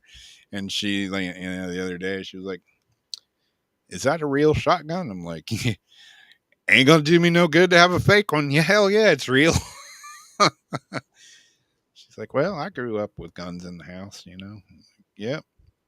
So did I. Do you have a window in your room? A window? Yeah. Those are also good, like, because I'm like at the back of the house, so I'm like, the way people would funnel through, they would come in and then come down this way. So I'm like, I'm not going to give my whole plan away, but those are very nice to as they're funneling down the hall. Yeah, I got a couple of pump shotguns. Just that noise will make somebody think twice, just especially if it's in the dark. But yeah, shotgun, pistol, you got to be kind of, you can miss pretty easy. Shotgun, you got a lot better chance of hitting somebody, if they're coming down the hallway and coming at you or opening your door. You throw a few rounds through a 12 gauge and they're pretty much ate in life. Except, unfortunately, I've seen some videos of Hamas, and I don't really want to say their name, but as they were going through a house, they opened the people to ambush them, and there was like 5 or 6 people, a family inside this house, and there was like 4 or 5 of them, tactically coming inside. They each had some sort of like an AR type, and as soon as they opened the door, the guy on the couch looks up. By the time he could even pick up his shotgun, his head was Yeah. like, things happen so fast. Yep. Hey, But better anyhow, have it and not need it than not have it and need yeah, it. And yeah, just because you have a gun in your house for self defense or home invasion or whatever, I mean, doesn't mean you're still not going to get your brain splattered by somebody. But uh, but it gives you a little more yeah, exactly. chance. If you do hear something down the hall, or you hear people coming to your front Yep. door, you lock your door and you get ready. Yep.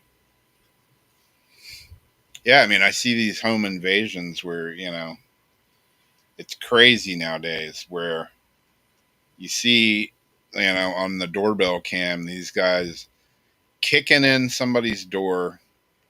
They go in, the person inside shoots them, and then they turn around and sue that person that shot them. Yeah. If I was a judge, I'd just be like, nope, you ain't getting shit because you're a dumbass. You broke in this person's house and they shot you. You deserve to get shot. And case dismissed. You're out of here. You're not suing the A person. lot of kids are wearing the yellow like vests that you can buy at Walmart. They knock on the door. When you open the front door, they come in through the back. But yeah, better safe than sorry. And even like a small place like this, our town's always been safe. I send you guys stuff, and you can see like just in the matter of like 2 years how crazy stuff's gotten out here. Yeah. People just driving, like almost got in an accident, flipping a bitch in the street, slammed on his brakes, like right in the middle of the street, just straight stopped to U-turn over a painted island. And then as we're looking at him, he's an older man, flips us off. Oh, damn. So this one here, I've got different thoughts about. Um, China develops world's first pregnancy robot that's capable of giving birth to live baby. And I don't know if you guys have seen the photos. I didn't put it on of the artificial wombs. They have tons and tons of just like these pods lined up, and they're artificial wombs supposedly to like help newborn babies that are premature, need extra help. But they've now, and I don't know why they have to put it into a robot if they already have the wombs. Like, why the robot? And if you see the robot fetish videos, there's always an old like that's created this subservient robot, and then and then she's holding an actual real baby, and the babe and this vapor mist like comes out of like a weird light boob thing, and vapor goes into the baby like it's feeding it. It's just really weird stuff, but now they're kind of making it real in a way right now. Yeah. It's a concept that only exists in scientists in China, of course, are developing the pregnancy robot capable of baby to term and giving birth. The humanoid will be equipped with an artificial womb that receives nutrients through a hose. A prototype is expected to be released next year with a selling price of about 100,000 yen, uh, or one double yuan. It's not yen. Hmm. I don't know what that is. Like pound. It's like 10,000 pounds. Yeah. Doctor Who Eva, who founded the company Kaweya Technologies, developing the machine. The device he envisions is not simply an incubator, but a humanoid that can replicate the entire process from conception to delivery. He said the artificial womb technology is already in a mature stage and now needs to be implanted in the robot's abdomen so that a real person and the robot can interact to achieve pregnancy. With regards to ethical and legal issues, he said, we have held discussion forums with authorities in Guangdong province and submitted related proposals while discussing policy and legislation. Yeah, how did I get on to spaghetti, hurricane, It's whatever? just weird. Where did it go? Where did it go? Would you use a surrogate? It says.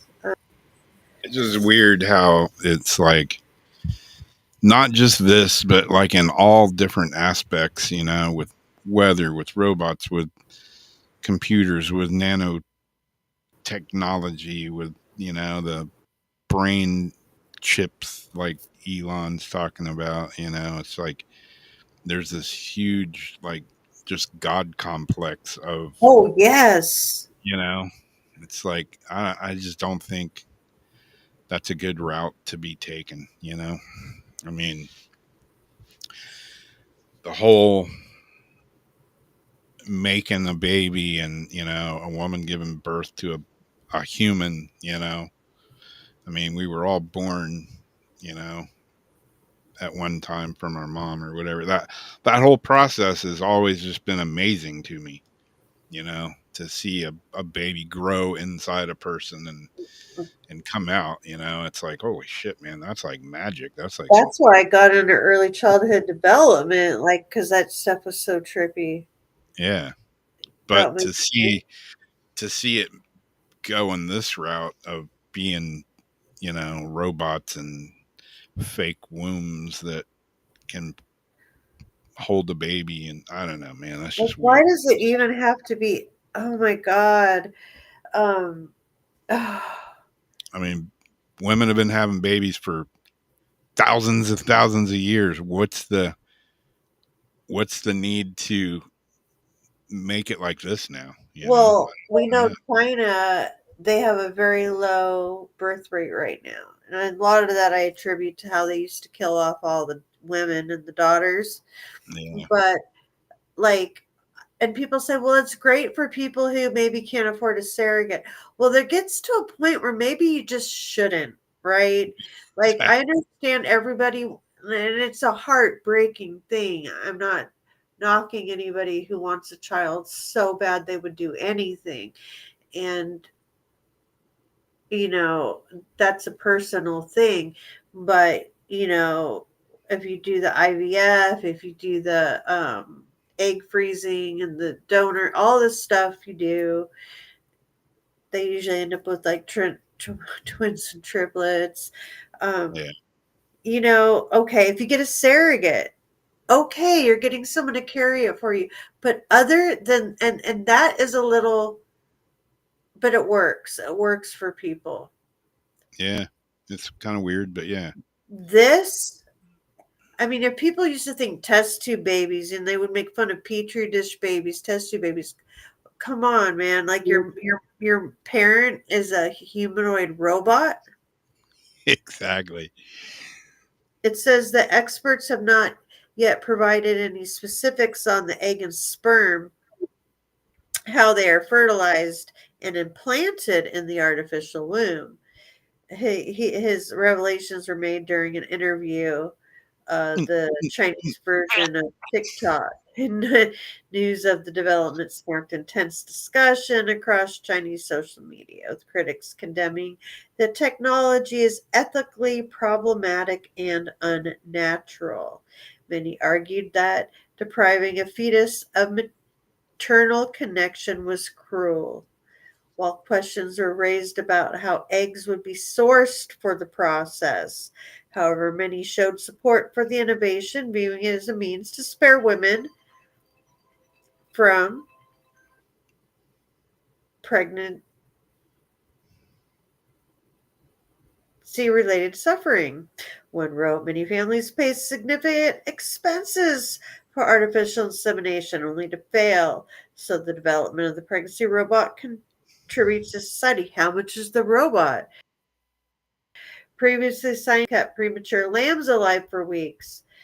You know, and they have the lamb in the plastic bag. But the thing is, the lamb, I thought they put it in there because it was premature, and it was almost like how you have the incubation chambers, Yeah. you know, and it grew hair and all this other stuff on it. But I don't think it like grew up in the plastic bag.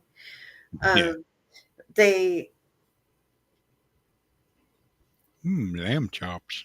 The bio bag provided everything the fetus needed, and they're talking.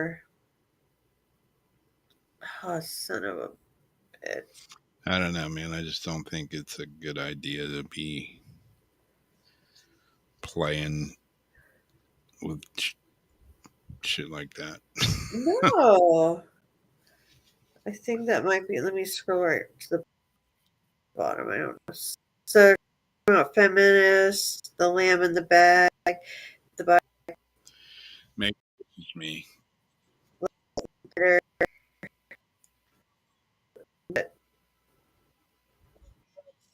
will be able to support the fetus from delivery. More female activists. Women eliminate men, and in their collective wisdom have decided to keep them. The real question is now, will men, once artificial and protected, want to keep women around? Because remember, last year they said, we don't need a family structure. Women, if you're having families, you don't really want. Having a baby is what a man wants. You're being subservient to men if you have a child. So all these women were like, I don't want to have a baby because I'm subservient to men. I mean, everything nowadays is like, trying to break down the traditional family. Like, I mean, when I was a kid growing up, like we would eat dinner, as a family, and nowadays that shit rarely happens with anybody. And it's a lot of it's just, we're so used to being on the go. And so, we don't have time to do that. We don't have time to sit down and, well, bullshit. You have time. You just say you don't, but When they do, it's DoorDash. yeah.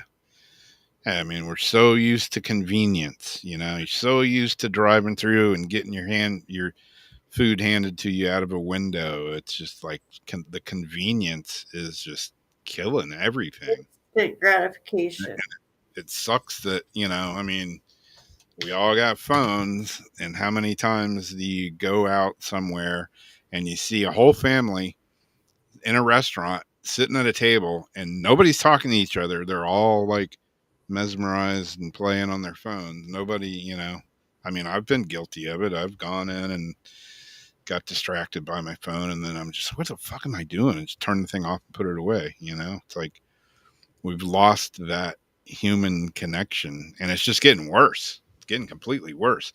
Hell, making a baby used to be a man and a woman. There was a connection there. Obviously, if you're going to make a baby, there's definitely a connection. Hey, we don't even need that anymore. It's just like, I don't know. It's sad. I always think, what's it going to be like in another 20 years?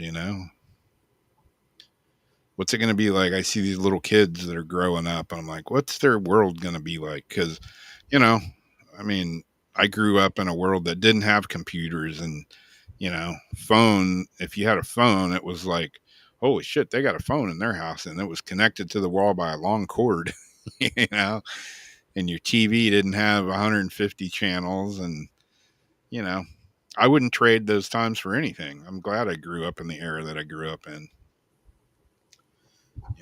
Like my fun as a kid didn't involve a computer game or a phone or sitting in front of a computer screen and playing dinny dinny dinny Twinkie Dinks or whatever the hell the game of the day is. It involved being outside playing in the woods or fishing or playing in the mud, riding a bike, riding a skateboard, whatever. There was just something about being outside that was so free. Like I was thinking about it, like being a kid and how much we just love to be outside. And in the summertime, like swimming all night, getting on our bikes, doing all of our stuff. But it was like we always wanted to be outside. And once you were outside, you felt like you were just free. You had no chains holding you down. Like you're out in the open. You could go anywhere. You could Yep. it's just so freeing to be outside. Go into the bushes, we would make little house Oh, yeah. huts, when we were younger, and in these hedge spots, and we would have full on like kitchen areas, dining room Yep. areas, we'd play our dolls in there, and like I'd be making my potions and all that, but we would totally play in the, shrubbery and all that stuff, building little Yeah. homes, building furniture out of whatever we could find. Nowadays kids can't even, like, if you told your kid go outside and play, you'd have child services at your house, like wanting to take them away from you. Somebody would Yeah, call them and say, this person let their kid out of the house and they're not watching them. I mean, when I was a kid, it was like go outside and or the kids crying because they don't want play. to. Yeah. I mean, I did like a little disc golf thing we did for this school, where we went and taught kids like about disc golf and like how to, we set up baskets and had them all throwing discs at the baskets, and there was a decent number of kids, and granted it's summertime, it was hot, but there was a decent number of kids that just did not want to be outside. They wanted to go back in and get on their phone or whatever. And one of the teachers is just like, I don't get these kids today. I'm like, yeah, not my world either. When I was in school in that age, if somebody came and they were going to do something outside, an activity, a sport outside, and they were going to show you how to play it, I'd have been on that shit like white on rice. I would have been having a great time. But yeah, there's a bunch of Totally. kids that were just whining because they didn't want to be outside. Just outside is not their world. I'm like, wow, times they are changing. It's just so sad. They will never know. Yeah, I don't think they care no, to know. They don't no, know what they're missing, is why. yeah. I mean, I'll go, like when I could, I'd go out in my kayak, and I'll see turtles and manatees and porpoise and birds and fish and alligators and all kinds of shit, and I'm just like, I always think, how many people just never get to see this or never will see this because they're sitting their ass in a house on a computer or on a phone or whatever. And some people are just never going to see it. And some people, I guess, just don't care to ever see it. When I see all that kind of stuff out in nature, it just like amazes me, just the beauty of it all. It's like, holy shit, is this even real? Exactly. But yeah, take a picture of a sunset and there's like dolphins jumping out of the water. It's just like, is this, wow, is this even real? Holy crap, man. I'm like the luckiest person alive to be able to witness this kind of stuff. And yeah, so many people just don't care, don't have never seen it. But then I've also taken people on tours, like when I used to work at the beach shop. I'd do paddleboard tours and take people out there to see the porpoises, dolphins, or whatever, and they were just blown away because they'd never seen like wildlife before. I'm like, yeah, this shit really exists. It's just not on TV. This actually happens in real life. So, I don't know.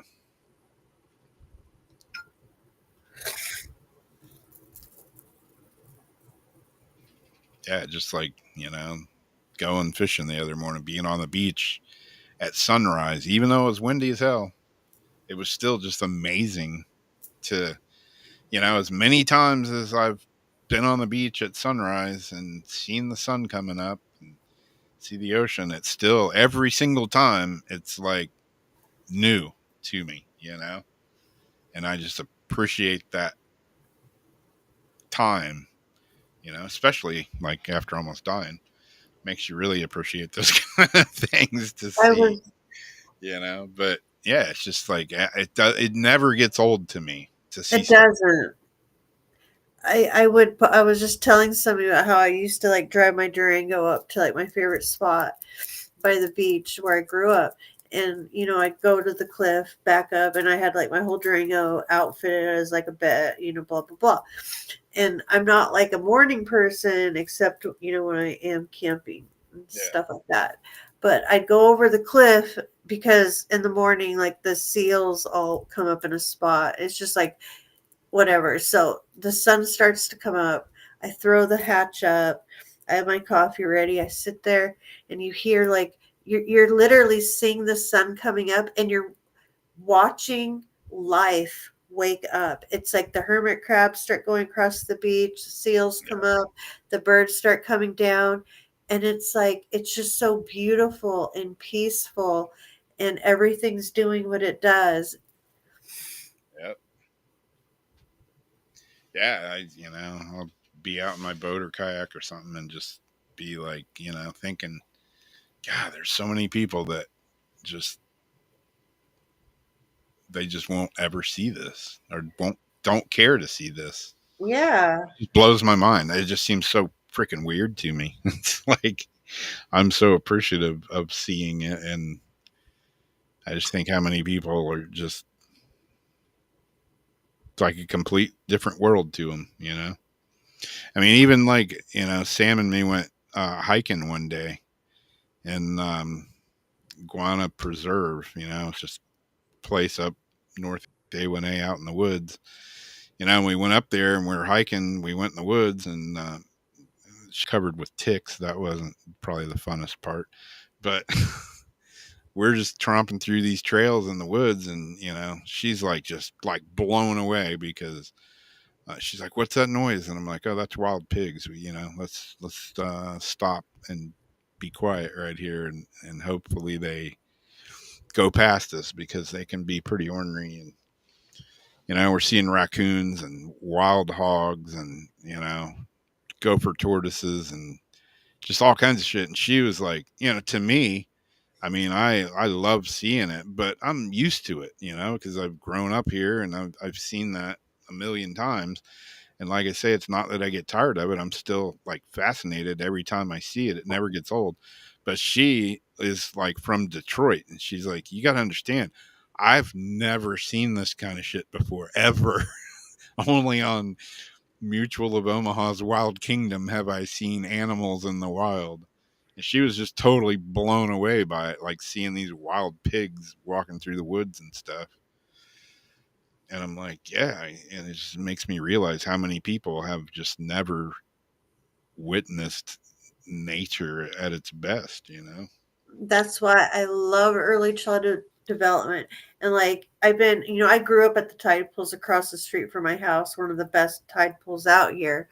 And I picked up a starfish and urchins thousands of times, right? I still love it. I get excited, like, oh, cool.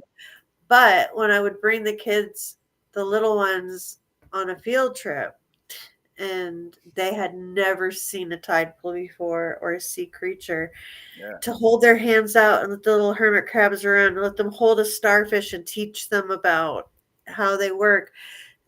When I was looking at little Kyle's like excitement at the starfish, it brought that excitement. See, I got goosebumps back to me again. Like I'm getting to experience these things through the eyes of somebody that has never seen it. Yeah. All brand new. Yeah, that's like, you know, with Nora. I mean, she's 5, and you know, it's cool that, I mean, she watches, you know, she plays games on her tablet and this and that, but she spends a lot of time outside, and she's fascinated with bugs and snails and, you know, lizards and dragonflies and everything. And, you know, when she sees, like, we'll be out somewhere and I'm like, hey, check this out, you know, it'll be a lizard or something. I just see the look in her eyes, and it's just like that look of amazement and excitement. That childhood wonder. Yeah. It's just, so I'm like, damn, I wish I could like see or feel what she's feeling, you know?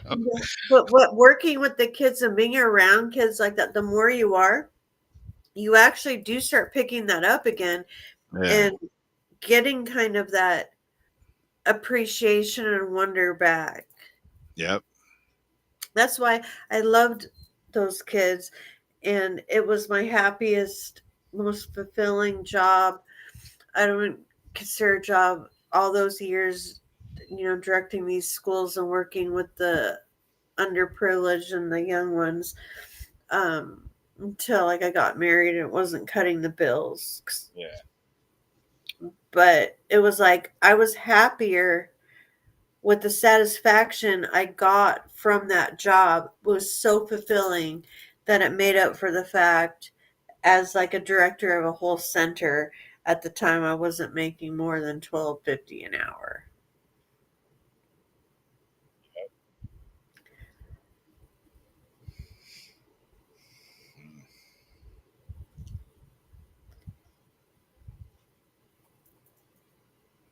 It's fun experiencing anything though with someone new, like if they haven't done it yet though, if you think about it. Yeah. Because like you know, and then you see the what they're picking up on or what they're seeing, and it's like, oh yeah, sometimes they notice stuff that you never did. Yeah. And you see it like a different way. But we're supposed to hang on to that child like wonder. Yeah. And I think being around children is one of the best ways to hang on to strengthen that. Yeah. Yeah. I just don't know if growing children in a fake womb and a robot is going to be the same thing. I don't know. They're probably breeding their own armies, though. Yeah, that's exactly it. Oh, well. Yeah, just weird. It was all the weird I could scrape up. Well, not all of it, but I used to be able to like go up my messenger and then bump down the videos, like resend them to myself to the bottom that I wanted to go through later. But with each video now, it brings me back to the bottom. So then I have to like scroll all the way back and find it. So I just like hit some of the stuff from the past like 4 or 5 days. I have some real weird shit in there. Yeah, like Craig said, I wonder how long a person today would have to live off grid before the withdrawals went away. Like, you mean the withdrawals of just our standard way of our convenience of living the way we live? Because I think about that all the time. Like, I used to go out in my boat and I'd just be out by myself in my boat for like days and just like living out of my boat, living on the water. And I used to love that shit. I had no like, you know, and granted, that's before everybody had a phone and everybody had all the conveniences of today that spoil us or just make us outright lazy. But you can still put on like a out of whatever response, like, phones off, out of range, hits you up in a week. I mean, that's how I got my nickname, the Phantom, because it was like, anybody seen Rob? No, I haven't seen Rob in like 4 days. I would just disappear and I'd be out in nature. I'd be out in my boat and I'd just be gone. Yep, me And too. no way of contacting anybody, which I mean, hey, if something happened, I guess I'd be up shit creek. And I was up shit creek a few times without a paddle, but, I survived.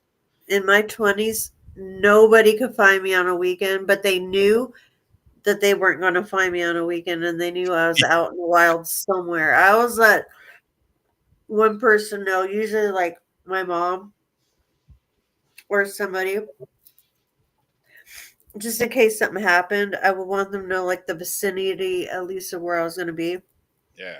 But other than that, there was no cell phone service up there anyway. Like, no one could get a hold if they wanted to, like, I got into town. And, there are problems from that when stuff happens, like when the brake fluid was spraying all over the back tire and Yeah. truck caught on fire, on the way back.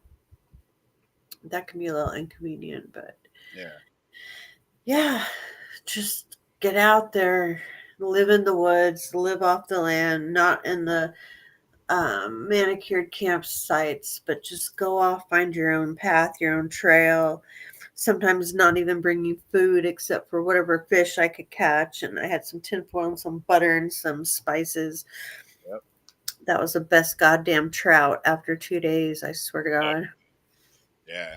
I used to, I had a little grill that I would have in my boat, and, I'd just pull up on a little island or a bank on the side of the intercoastal or wherever, and like just make a dinner that like if you went to a restaurant, you'd have to pay 30, 40, $50 for it, and I'm out there like catching it and making it for free on the side of the river, And sometimes I bring like some corn whatever, but sometimes I'm like, okay, I'm going to pretend this is all I have. I wouldn't even bring like a full rod. It was like fishing ring and a fishing string and a stick and a hook and whatever. Like, I'm going to see if I can really survive. I'm not bringing any food, so I'm not tempted by it. If I don't catch something, I don't eat. I want to see if I can, on my own, survive. Yeah. And I did. I made my fire and I caught my fish. Yep. Yeah. I mean, I'm pretty confident, in most cases like that I could take care of myself. With this dumbass health issues that I've been having this past 6 months, that throws a whole monkey wrench into things. But, if I was normally healthy, I would have no problem just being out, and living off whatever I catch. I mean, I'm pretty good at catching fish or animals or whatever. So I don't want to catch animals, but I really don't like to like catch fish anymore because I feel kind of bad, like yanking them by the mouth and yanking them out of the water. I used to not. I actually was able to put it aside somehow because my husband was like so into it. I'm like, all right, I can do this. I can get thick skin. But afterwards, I'm like, I don't know. Like, unless I'm going to eat it, I really just don't want to scare the shit out of the thing. Yeah, I But mean, I have a little bit of an issue with that myself, even though, I'll catch it and eat the shit out of it. But yeah, at least I like, I don't make a big public scene of it. But I mean, I think that animal for yeah, its sacrifice, whatever you want to call it, because you would go get it at the store. Um, I think if I'm going to eat it, but my mom says like if we were starving, though, you would catch mommy a fish. Yes, I would catch fish if you were starving. We needed to. Like, I can catch fish. I'm very confident when it Yeah. comes to catching fish. Yeah, I mean, I catch fish and Catch eat them all the fish, time. everything, man. And it's not like I could go to the store and get it, but I would rather. I don't want to put up rabbit traps and shit like that. I'd rather figure out other stuff, but I'm not a carnivore. Yeah, I definitely eat my share of meat. Hey, tales told in the dark. The fillet and release program. Exactly.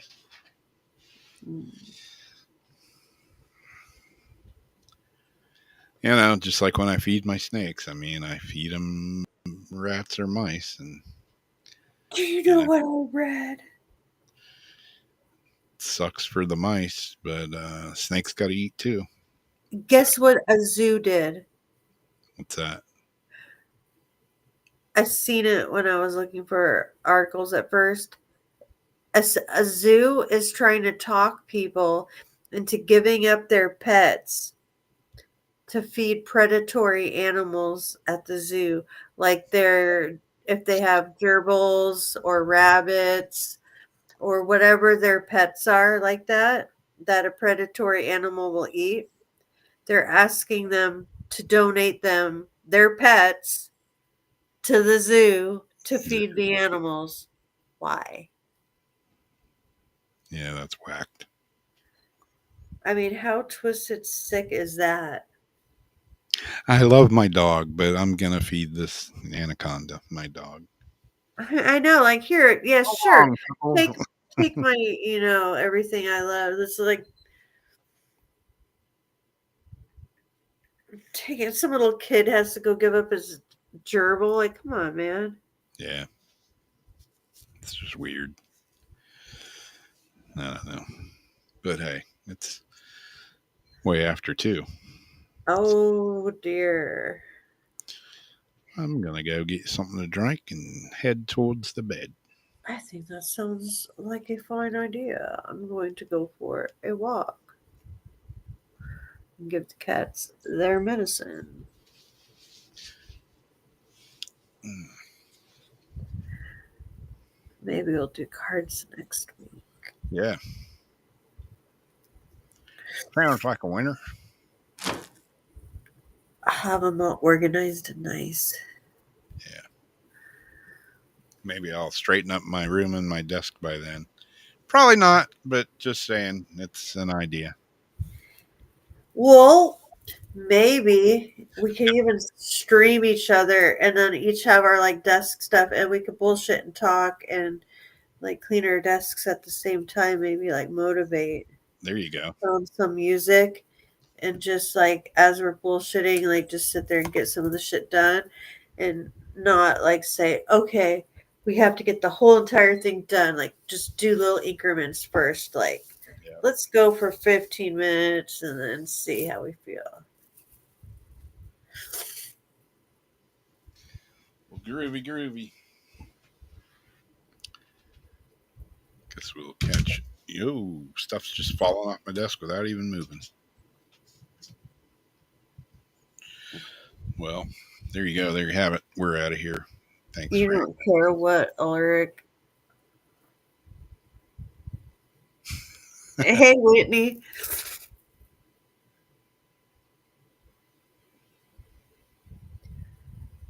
All right. Well, groovy. Thanks for hanging out with us as usual. And I don't know what's happening Sunday, but I'll probably be around for the first part of Paranormal Soup, at least. Yeah. I play Saturday, I play Friday, Saturday, Sunday. I can't remember. I play You're one of the. playing all weekend? No, just one day. I can't remember what day it is. I think it's Friday. So yeah, I should be around Sunday.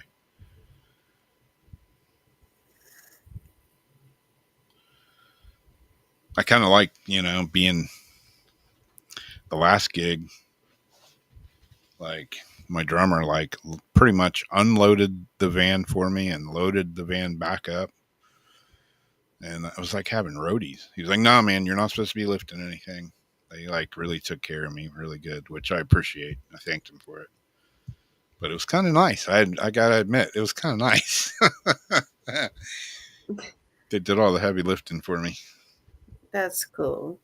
Didn't want my guts, falling out of my groins. No. What was that noise? Oh, that's Rob's entrails falling out on the floor. Just entrails. Grab a spoon. It's soup. So, anyways. Pack it back in there. Yeah. All right. Yeah, we'll see if our World Wide Web of Weird Sunday. I got to go find a phone cord and, charge my pacifier back up. My life's convenience apparatus. We could just throw it in the woods. I have no apparatus. I still want to get an apparatus, but I'm ready to go do my midnight walkie. There you go. All right. Well, we'll catch y'all next time on Weird Wednesday.